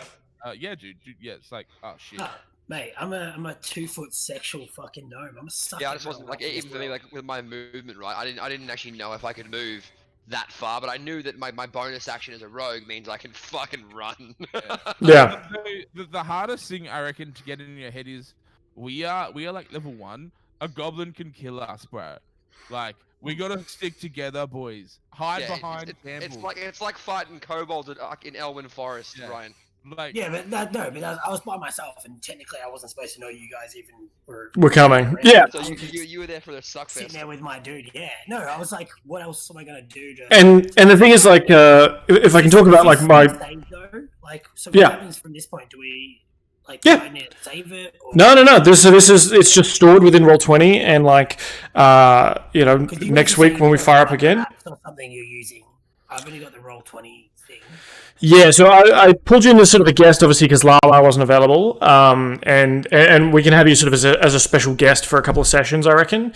And then the thing is, if we have everyone in, we're sort of hitting up the edge of how many people we have. So you'll notice that obviously the more people we have, the longer it is between turns, and the kind of less focus you as an individual get. We're doing it like a speed round chess of you have 30 seconds to solve your shit. Yeah, but like if you like in smaller parties where you have like 3 or 4 people, like you can kind of spend a little bit more time like dealing with what you want to do, and then it gets back to your turn a lot faster. Easier to track, Yeah, like easier to track with 3 people as opposed to 7 and. for sure.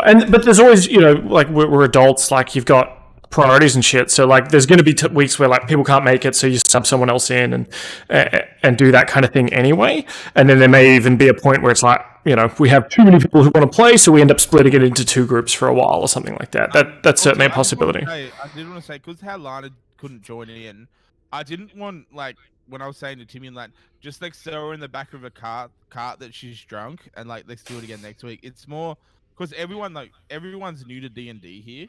Like even I am officially. I've only been playing for like 2 months. I'm very new as well. It's like you can very rarely just like we line up that all of us can play. Yeah. And when we already had like it's 6 o'clock. We already had 3-4 people in the chat being like we're D&D and then someone's like can't make it. It's Yeah, so I'm going to be as much as I can. Obviously, be available. Was it 7 o'clock, 7:30 Thursdays, right? Each week, as long as we're in lockdown, I got nowhere else to be. me too. So. And whoever's available at that time, like I will run a game of D&D for you. If I can't make it, obviously I'll give you as much notice as possible. See, if you can't make it, then that's fine. We don't play. Yeah. But it's like for instance, because JR, Dylan, and Callum and that they were very still eager to play, and I'm like, I don't mind if we postpone it because I've got D&D again Saturday. Mhm. Like, I'm like, no, actually, no, I want because like we were all chatting about it all week, like how we play and do things. Also, did you know like I know JR's been asking so many questions, but he's now playing in the first person. which I am loving so much. It's up to us. I love the little golem voice as well. Is that the Smeagol voice from Ryan? Yeah. Well, if I'm gonna be a little gnome thing, I'm gonna be sitting there being like, I suck your dick for gold coins. Also, Coins TM, is- I have a question from chat Coins. for you here. Yeah, of course.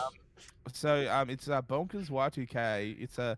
So I've been watching YouTube videos on D&D and really like the idea of it, but it looks like you have to play in a group. And is it possible to play solo because they don't have anyone to play with?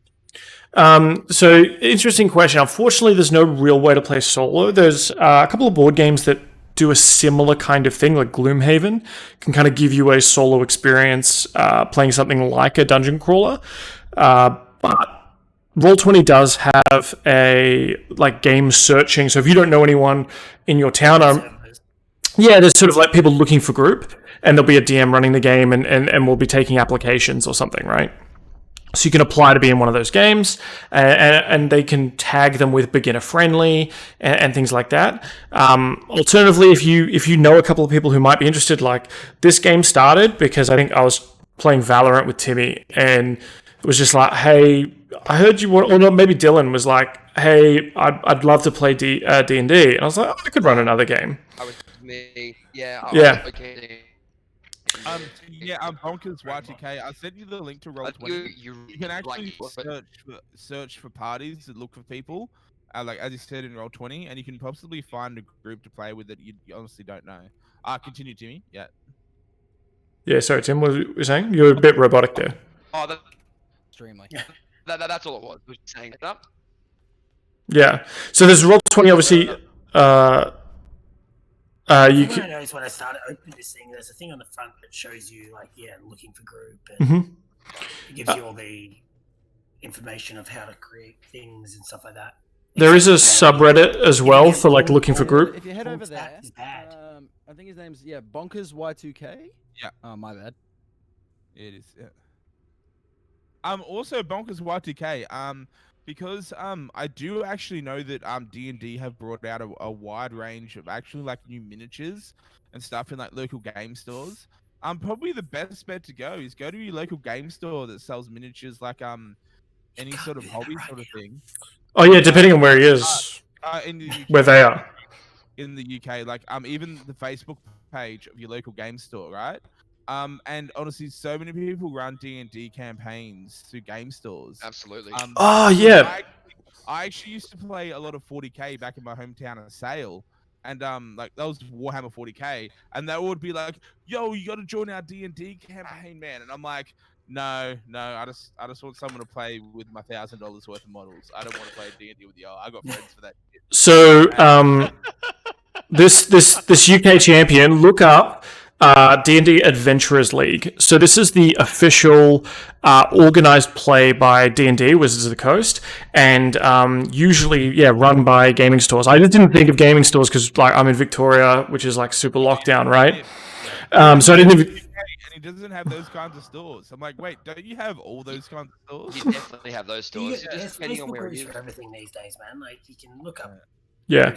But go groups if you want to the great thing about Adventurers League is because it's official sanctioned, there's specific rules. You got to be a lot more strict as a DM about what the rules are and what kind of loot you can give out. And there's specific adventures you can run, but you can go to one game store one week, run play in the game, level up, get your items, and then take that character sheet to another Adventurers League game. So with in another game store, right?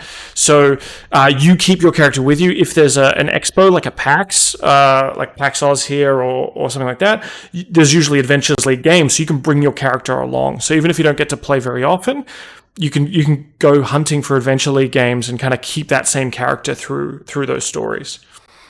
How do you keep that sort of above board, if that makes sense? So from going, I've definitely got 1,000 gold or whatever. Yeah. So the DM of your session will essentially read your character sheet at the end of session and then essentially sign off on it. Okay. And then when you hand it when you go into the Adventures League, the next Adventures League game, they'll just give a once over on it and be like, yeah, this all seems legit. Also Bonkers. I've just sent you a link to my Discord to join my Discord. I actually have quite a few mates who are DMs who look for people online, and if you join my Discord and give me like your like Steam username and shit, I might be able to push you to a couple of people that look for members on their games. Okay. That's awesome, dude. Yeah, so I think the main ones, like, you know, as we covered, like Roll20 if you want to play online. Fantasy Grounds is another one you can play online, but I don't think they have like a looking for group thing that's as big.